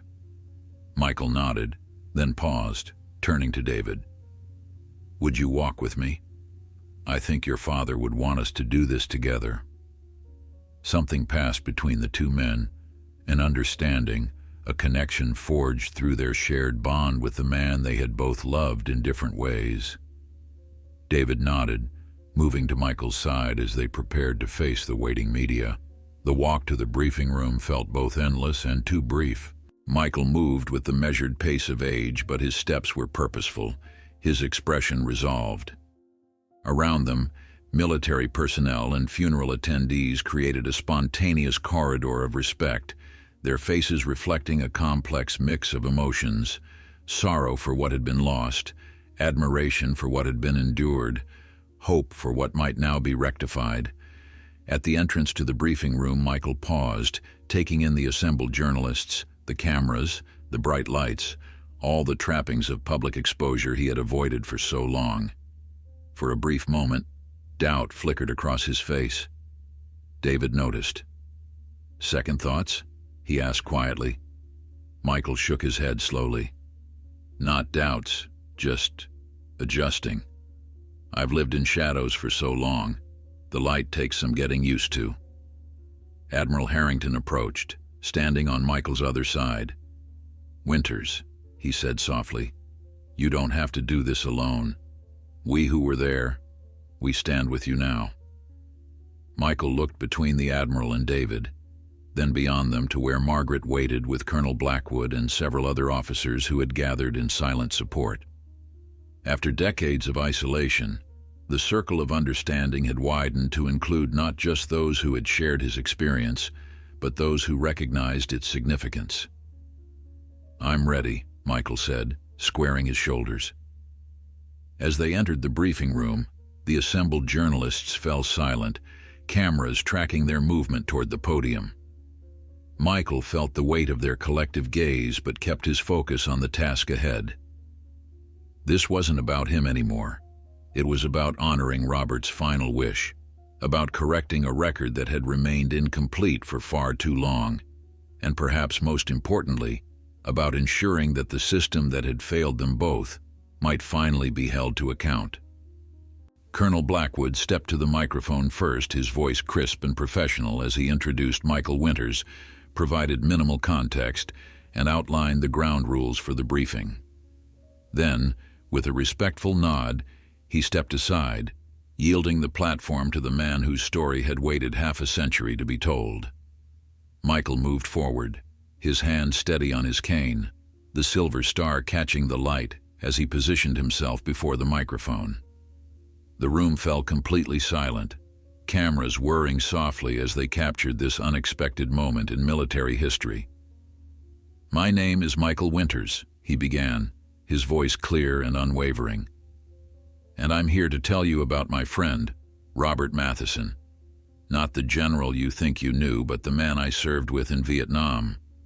A man whose true courage had nothing to do with the medals on his chest, and everything to do with what he did after he came home." The cameras flashed as Michael spoke, his weathered face illuminated in stark bursts of light. He didn't flinch, didn't hesitate, his voice gaining strength with each word as he recounted the true events of Hill 875 and their aftermath. David stood to his right, Admiral Harrington to his left, a physical representation of the past and present united in witness to this long overdue truth-telling. "What I want you to understand," Michael continued, his gaze steady as it swept across the room full of journalists, "is that Robert Matheson's greatness wasn't diminished by what happened to him in that jungle. It was defined by it. He could have buried that experience, leveraged his decorated status for personal gain and never looked back. Many would have. Instead, he spent his entire career ensuring that no other soldier would face the impossible choices we confronted." The room remained hushed, reporters scribbling frantically or recording every word, aware they were documenting something historic. Military correspondents exchanged glances, recognizing the seismic implications for institutional narratives long taken for granted. The protocols he developed, the reforms he championed, they all stemmed from his intimate understanding of how systems can fail the very people they're designed to protect. That understanding came at a terrible personal cost, both to him and to me. Michael paused, his hand unconsciously touching the silver star on his lapel. But today isn't about assigning blame or revisiting old wounds. It's about honoring a man whose true legacy is far more complex and meaningful than his official record suggests. A veteran reporter from the Washington Post raised her hand, and Colonel Blackwood nodded permission for the first question. "Mr. Winters, are you suggesting that General Matheson's entire career was built on a cover-up, that his achievements should be viewed as compromised?" Michael shook his head firmly. "No, absolutely not. I'm saying his achievements should be viewed as redemptive. The initial deception, which I must emphasize, was institutional as much as personal, became the catalyst for genuine reform. Every life saved by his improved protocols, every soldier better protected by his insistence on proper intelligence and clear command structures, that's the true measure of Robert Matheson." Another hand shot up, a younger reporter from a military affairs podcast. "Admiral Harrington, as someone who was present during these events, why have you waited until now to corroborate Sergeant Winters' account?" The Admiral leaned toward the microphone. "Military classification is not a choice, it's a legal obligation. Until General Matheson's efforts to declassify these events succeeded, which happened only upon his death, Speaking publicly would have constituted a serious breach of national security laws. He paused, then added with careful precision, "That said, throughout my career I supported the general's behind-the-scenes efforts to implement reforms based on lessons learned from Hill 875, without explicitly referencing the classified operation itself." "Mr. Winters," called another journalist, "you mentioned that your own life was dramatically altered by the aftermath of these events. Could you elaborate on how the military's handling of your case affected you?" Michael exchanged a glance with Colonel Blackwood, who gave a slight nod, indicating the question fell within permissible boundaries. "After Vietnam, I struggled with what we now recognize as PTSD," Michael replied, his voice matter-of-fact. "When my condition deteriorated to the point of a suicide attempt in 1972, I was approached by intelligence officers concerned that I might reveal classified information. Rather than receiving appropriate medical care, I was essentially given a choice between institutionalization or," he hesitated, "more permanent solutions." A shocked murmur rippled through the room. "The policies of that era prioritized information security over veteran welfare," Michael continued. "My career opportunities, healthcare access, and basic freedoms were severely restricted for decades afterward. General Matheson discovered this situation in the mid-1970s and spent years working to mitigate these effects, though the system limited what he could accomplish openly." David stepped forward, addressing the reporters directly for the first time. "It's important to understand that my father recognized these institutional failures as symptomatic of deeper problems within military culture and governance. His strategic reforms weren't just about tactical improvements. They were about changing how the military values and protects its people." Colonel Blackwood intervened smoothly. "We have time for one more question." An older reporter stood, his bearing suggesting military experience of his own.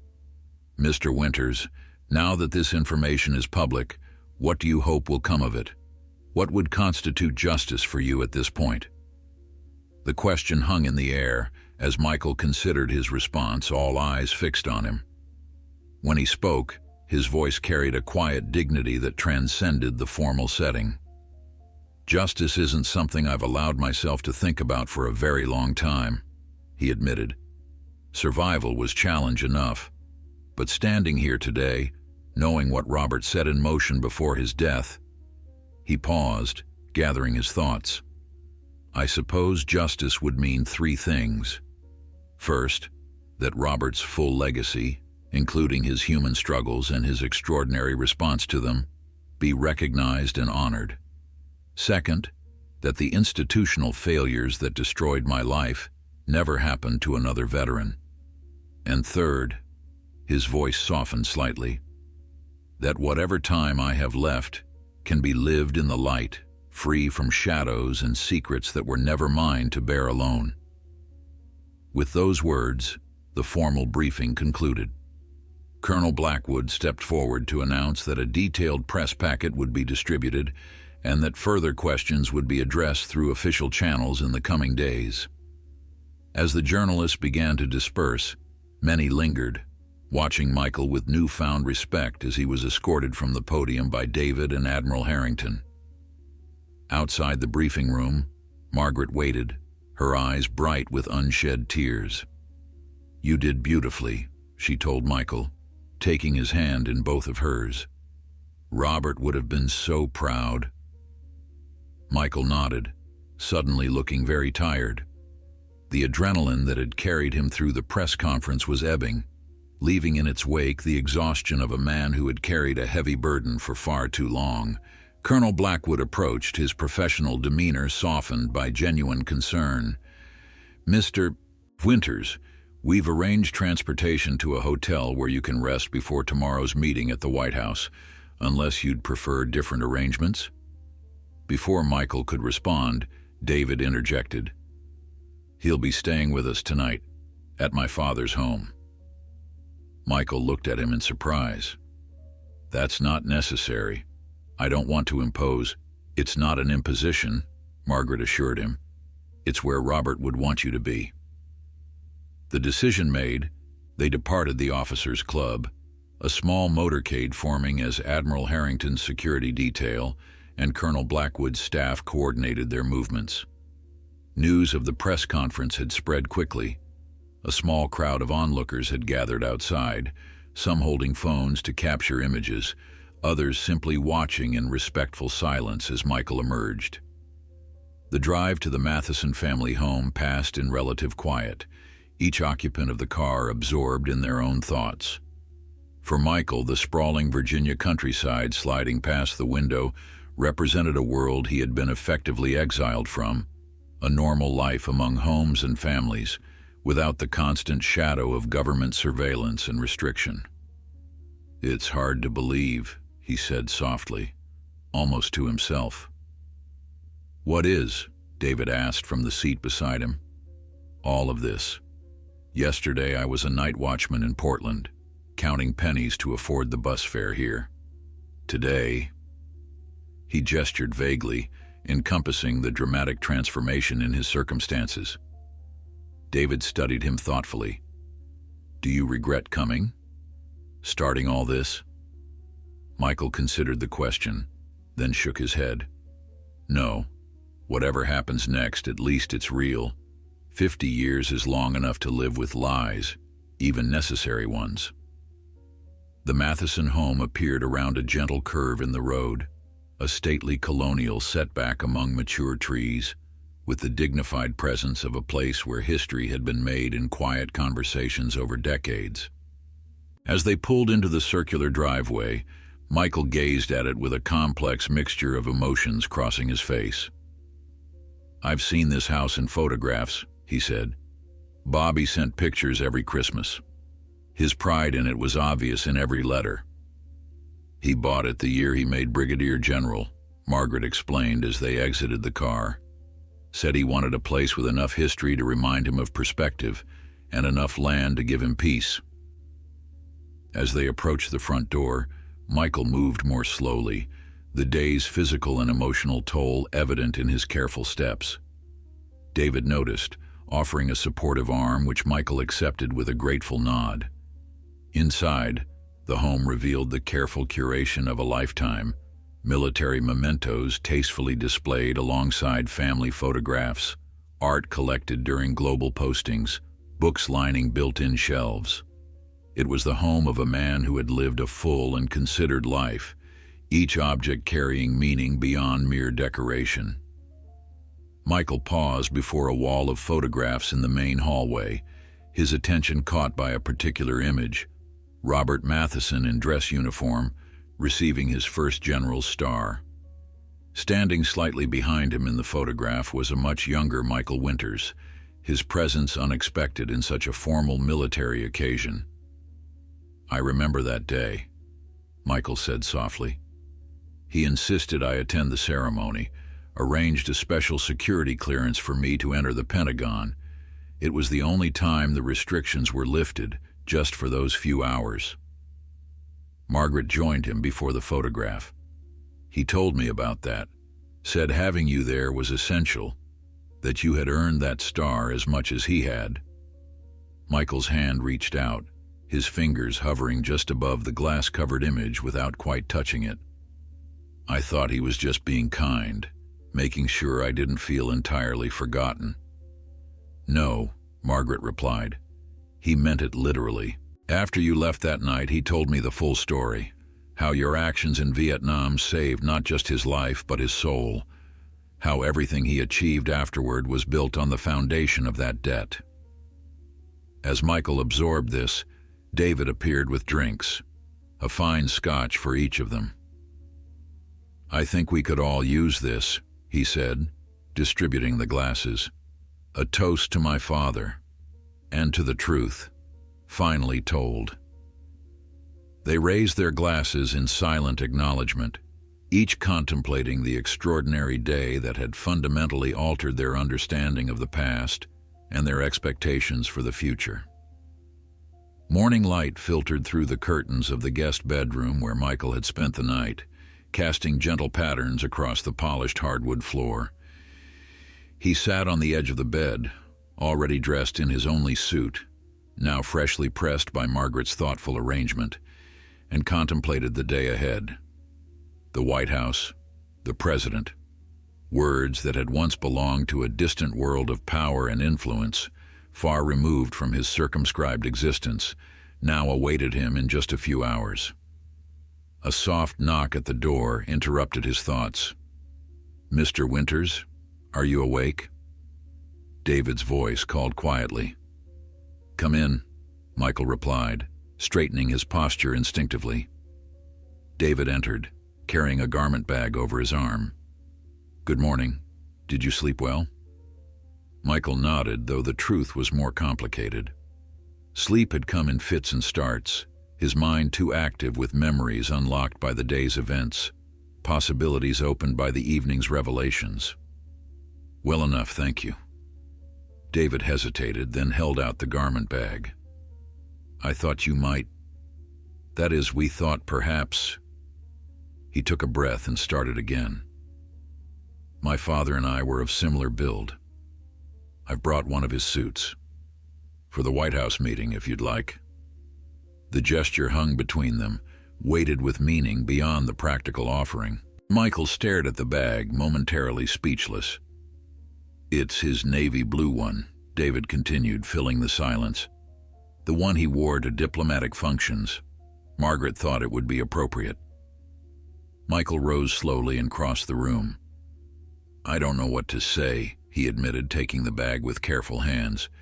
"You don't have to wear it," David added quickly. "It was just an idea." "No," Michael said, his voice suddenly firm. "It's perfect. Thank you." He laid the bag on the bed and unzipped it, revealing a meticulously tailored suit that even to his untrained eye spoke of quality and authority. "Your father always did know how to make an impression." David smiled, relief evident in his expression. "He used to say clothes were armor in Washington battles. Might as well wear the best protection available." He moved toward the door. "Breakfast will be ready when you are. No rush." Left alone, Michael removed the suit from its bag with near reverent care. The fabric was smooth beneath his fingers, the weight substantial. He changed methodically, each movement deliberate as he transformed himself from the disheveled veteran in a worn gray suit to something approaching the military bearing he had once possessed as a young sergeant. The transformation continued in the adjoining bathroom as he studied his reflection in the mirror. The man who gazed back at him seemed both familiar and strange, the same weathered face and white hair, but now framed by the dignified cut of General Matheson's suit, which fit with only minor looseness at the shoulders. Michael squared those shoulders, straightened his spine, and for a fleeting moment caught a glimpse of the soldier he had once been. When he descended the stairs, Margaret and David were waiting in the kitchen. Their conversation halted as he appeared, both turning to observe his transformation. "Oh, Michael," Margaret said softly. "Robert would be so pleased." David simply nodded, a complex emotion passing across his features. "It suits you," he said finally, "as if it were made for you all along." Breakfast passed with quiet conversation about practical matters, the schedule for the day, the expected format of the White House meeting, the continued media interest in yesterday's revelations. CNN was playing on a small television in the corner of the kitchen, the morning news dominated by analysis of Michael's press conference. Military historians are already calling this one of the most significant revisions to Vietnam-era narratives in decades, a commentator was saying as footage played of Michael at the podium. The implications for how we understand institutional responses to combat trauma and classified operations are profound. Margaret muted the television with a sympathetic glance at Michael. "It must be strange, seeing yourself discussed like this." "Strange doesn't begin to cover it," Michael replied, stirring his coffee absently. "All these years of enforced anonymity, and now suddenly I'm a topic on morning television." "Are you having second thoughts?" David asked carefully. Michael considered the question. "No," he said finally. But I am concerned about what happens next. After the White House, after the media loses interest, what then? I've lived so long with restrictions and limitations that I'm not sure I remember how to live without them.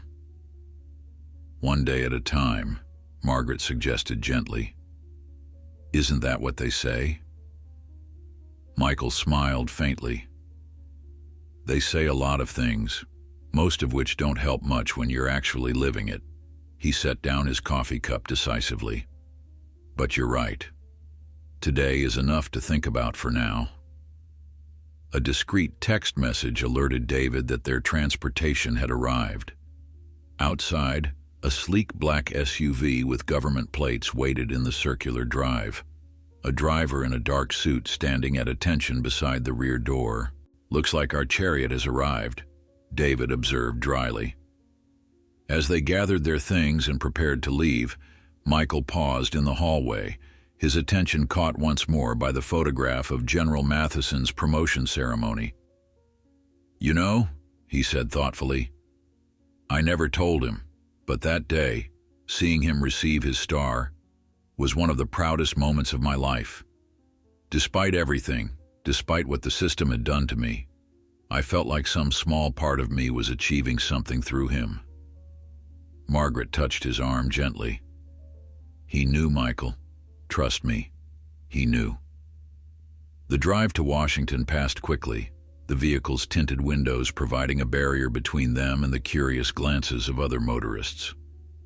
Michael sat quietly, watching the familiar monuments emerge as they approached the Capitol, the Washington Monument piercing the sky, the dome of the Capitol gleaming in the morning sun. Symbols of the nation he had served, the power structures that had both elevated Robert Matheson and constrained Michael Winters. Security at the White House was thorough but expedited, their arrival clearly expected and prepared for. They were escorted through corridors of power with efficiency that spoke of careful planning, eventually arriving at a small, elegantly appointed meeting room adjacent to the Oval Office. The President will join you shortly, their escort informed them, withdrawing discreetly and closing the door. Michael stood by the window looking out at the meticulously maintained White House grounds. Never thought I'd see this view, he remarked quietly.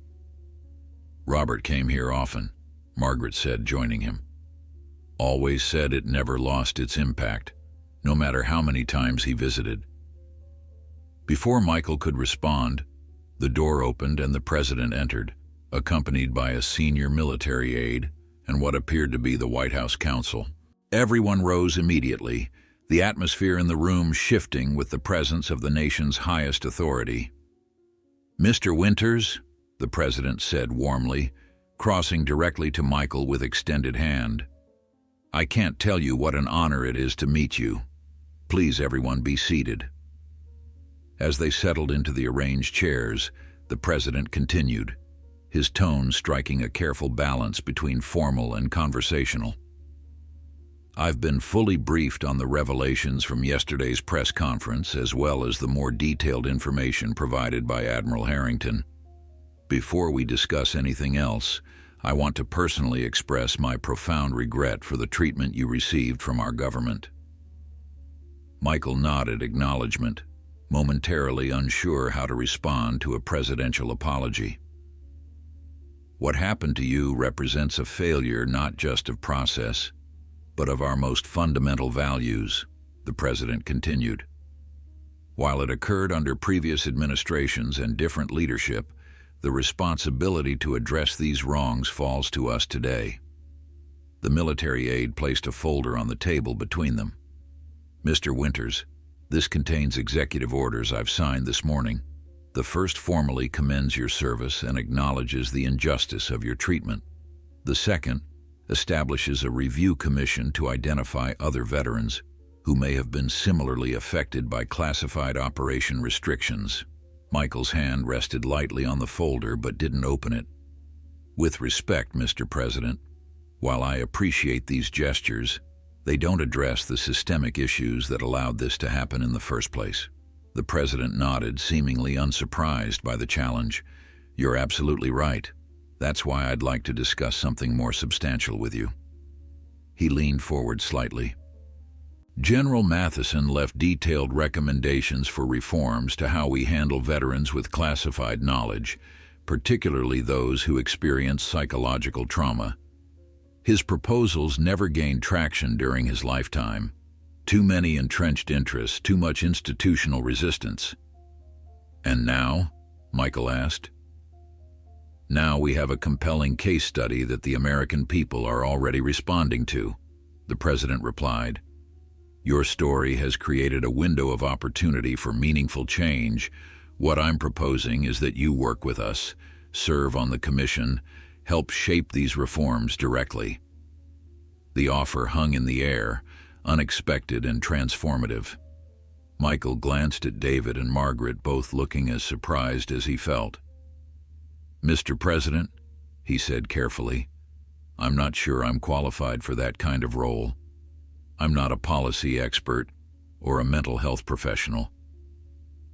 But you are the only person alive who has lived the entire arc of this experience, the president countered, from the original classified operation through decades of restrictive monitoring to yesterday's public revelations. Your perspective isn't just valuable, it's irreplaceable. Michael fell silent, considering the proposition. After a lifetime of being silenced and marginalized by the system, being invited to help reform it represented a reversal so complete it was difficult to comprehend. Think about it, the president suggested, sensing Michael's hesitation. Take some time, but know that this isn't a symbolic position. This would be substantive work with real impact on veterans' lives. As the meeting continued, they discussed practical matters, the immediate changes to Michael's veteran status, the back benefits he would receive, the security clearance that would now be properly documented rather than perpetually restricted. Throughout it all, Michael listened with the careful attention of a man accustomed to navigating complex systems, asking occasional pointed questions that revealed his deep understanding of how bureaucracies functioned and malfunctioned. When the meeting concluded an hour later, the president escorted them personally to the door, an unusual courtesy that didn't go unnoticed by the staff they passed. Mr. Winters, the president said as they prepared to depart, regardless of your decision about the commission, I want you to know that General Matheson spoke of you to me directly during our last meeting before his death. He said there was unfinished business he regretted not completing. I believe that what we're doing here today would give him peace. Thank you, Mr. President, Michael replied, his voice steady, despite the emotion those words evoked. I believe it would too. 1 year later, Michael Winters stood at the edge of Arlington National Cemetery, watching as families and veterans moved among the pristine white headstones.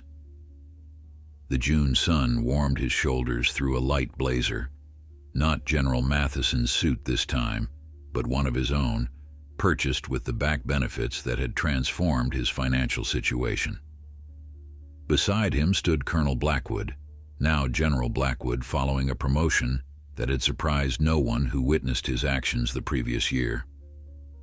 Hard to believe it's been a year, Blackwood remarked, his gaze following Michael's toward the distant hill where Robert Matheson's grave lay among the nation's honored dead. Some days it feels like yesterday, Michael replied. Other days it feels like another lifetime entirely. The two men had developed an unlikely friendship over the month since the funeral, their initial connection deepening as they worked together on what had come to be known as the Matheson Commission. Despite their age difference and vastly different career trajectories, they shared a commitment to the reforms General Matheson had envisioned and Michael had helped shape. The president's signing the bill tomorrow, Blackwood noted. The Matheson-Winters Veterans Protection Act has a nice ring to it. Michael smiled faintly, still uncomfortable with the recognition his name now carried. The name doesn't matter. The protections do. The legislation represented the culmination of a year's intensive work, comprehensive reforms to how the military handled veterans with classified knowledge, particularly those experiencing trauma or mental health challenges. New protocols for support rather than restriction, treatment rather than surveillance, respect rather than suspicion.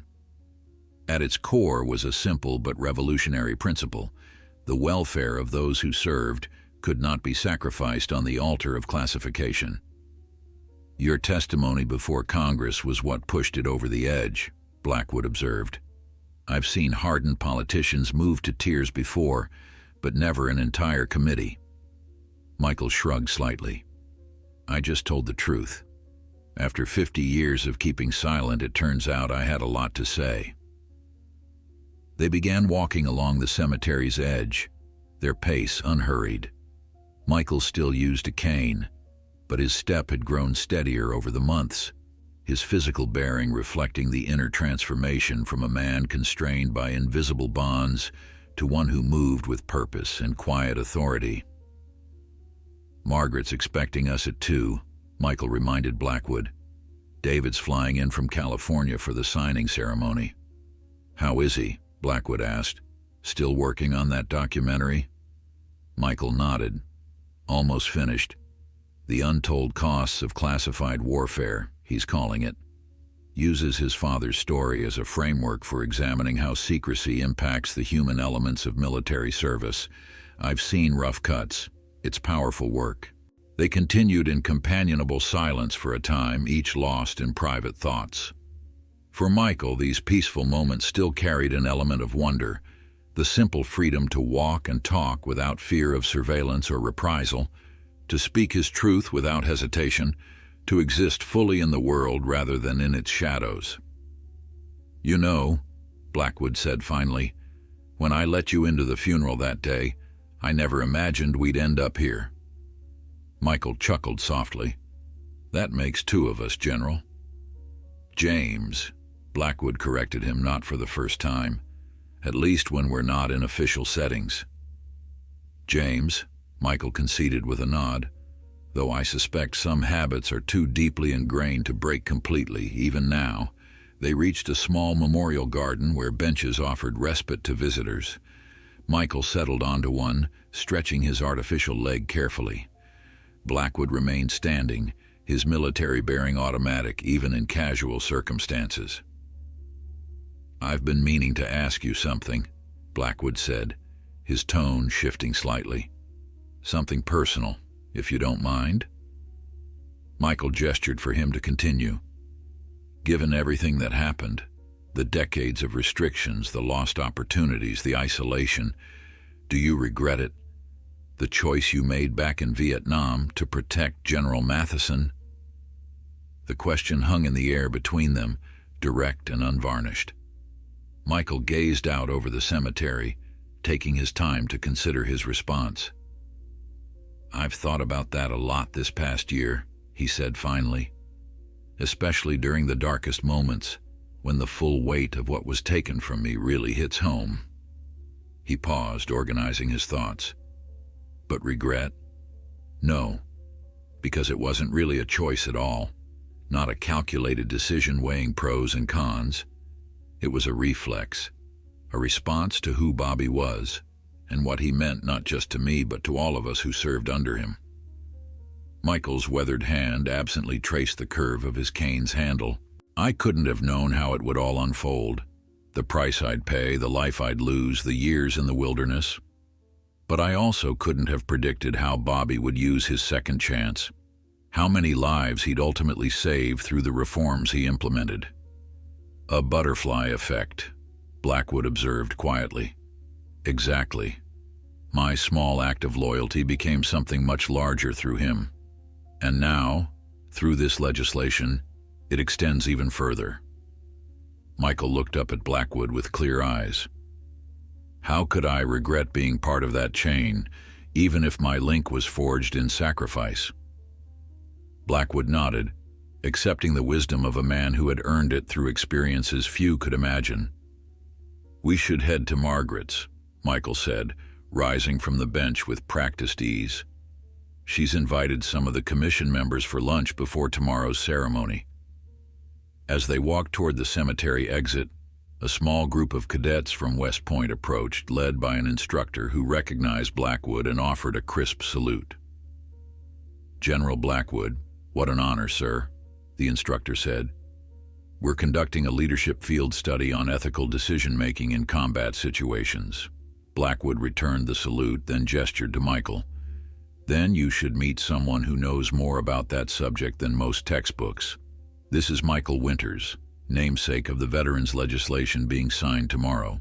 The instructor's eyes widened in recognition. "Mr. Winters, sir, your case study is actually part of our new curriculum. The cadets just completed a critical analysis of the Hill 875 incident and its implications for modern command decisions." The young cadets regarded Michael with newfound interest, their expressions shifting from polite deference to genuine curiosity. One of them, a young woman with determined eyes, stepped forward. "Sir, if I may, what would you advise us to remember when we face our own impossible choices in the field?" Michael studied their faces, so young, so earnest, so similar to the faces he had served alongside all those decades ago. His response came not from prepared talking points or policy recommendations, but from the deepest well of his lived experience. "Remember that regulations and protocols exist to serve people, not the other way around," he said simply. "And remember that courage isn't about never breaking. It's about what you do after you break, how you rebuild, how you reform, how you ensure others don't face the same breaking points." The cadets nodded, their instructor making notes as Michael spoke. "And one more thing," Michael added, his voice softening slightly. "Remember that the bonds you form with those you serve alongside will outlast any mission, any rank, any policy. Those bonds are what the system can never fully understand or control, and they're what will sustain you when everything else fails." After the cadets departed, Blackwood and Michael continued toward the parking area, where a driver waited to take them to Margaret's home. The conversation shifted to practical matters, logistics for tomorrow's signing ceremony, talking points for the press conference that would follow, plans for implementing the legislation's provisions across military branches. As they settled into the car, Michael gazed back at Arlington's rolling hills one last time, his thoughts turning to the friend whose funeral had set these extraordinary events in motion. "You know what Bobby would say about all this?" he remarked to Blackwood as the car pulled away. "What's that?" Michael smiled, a genuine warmth reaching his eyes. "Took you long enough, Winters." Blackwood laughed, recognizing the truth in the observation. "And what would you say back to him?" Michael's expression grew thoughtful. "I'd say, some missions take longer than others, Bobby. But I got it done. We got it done." The car continued down the tree-lined avenue, carrying Michael toward a future he could never have imagined when he first approached Arlington's gates in his rain-soaked suit 1 year ago. Behind them lay decades of silence, sacrifice, and separation. Ahead lay purpose, recognition, and the profound satisfaction of turning personal pain into public good. Later that afternoon, surrounded by the unlikely family he had found in Margaret, David, and the coalition of reformers the Matheson Commission had assembled, Michael raised a glass in a toast. "To Robert," he said simply, "who taught us that true heroism isn't about perfection, it's about persistence, about taking our broken pieces and building something better." "To Robert," they echoed, glasses raised. But in the privacy of his thoughts, Michael added a personal coda to his toast. "And to second chances, old friend. Yours, and now, finally, mine." The sun slanted golden through Margaret's dining room windows, illuminating the faces of those gathered, military leaders and civilian advocates, policy experts and veterans representatives, all united by a shared commitment to the reforms that would bear the names Matheson and Winters in perpetuity. Outside, America continued its imperfect progress, its institutions slowly bending toward justice and compassion, through the efforts of those who refused to accept that systems could not be changed, that wrongs could not be righted, that single acts of moral courage could not, eventually, transform the world. And at the center of it all sat Michael Winters, once stopped at a cemetery gate, now welcomed wherever he went, living proof that no story truly ends until its final chapter is written, and that even after decades of darkness, the light, when it finally comes, is all the more brilliant for the waiting.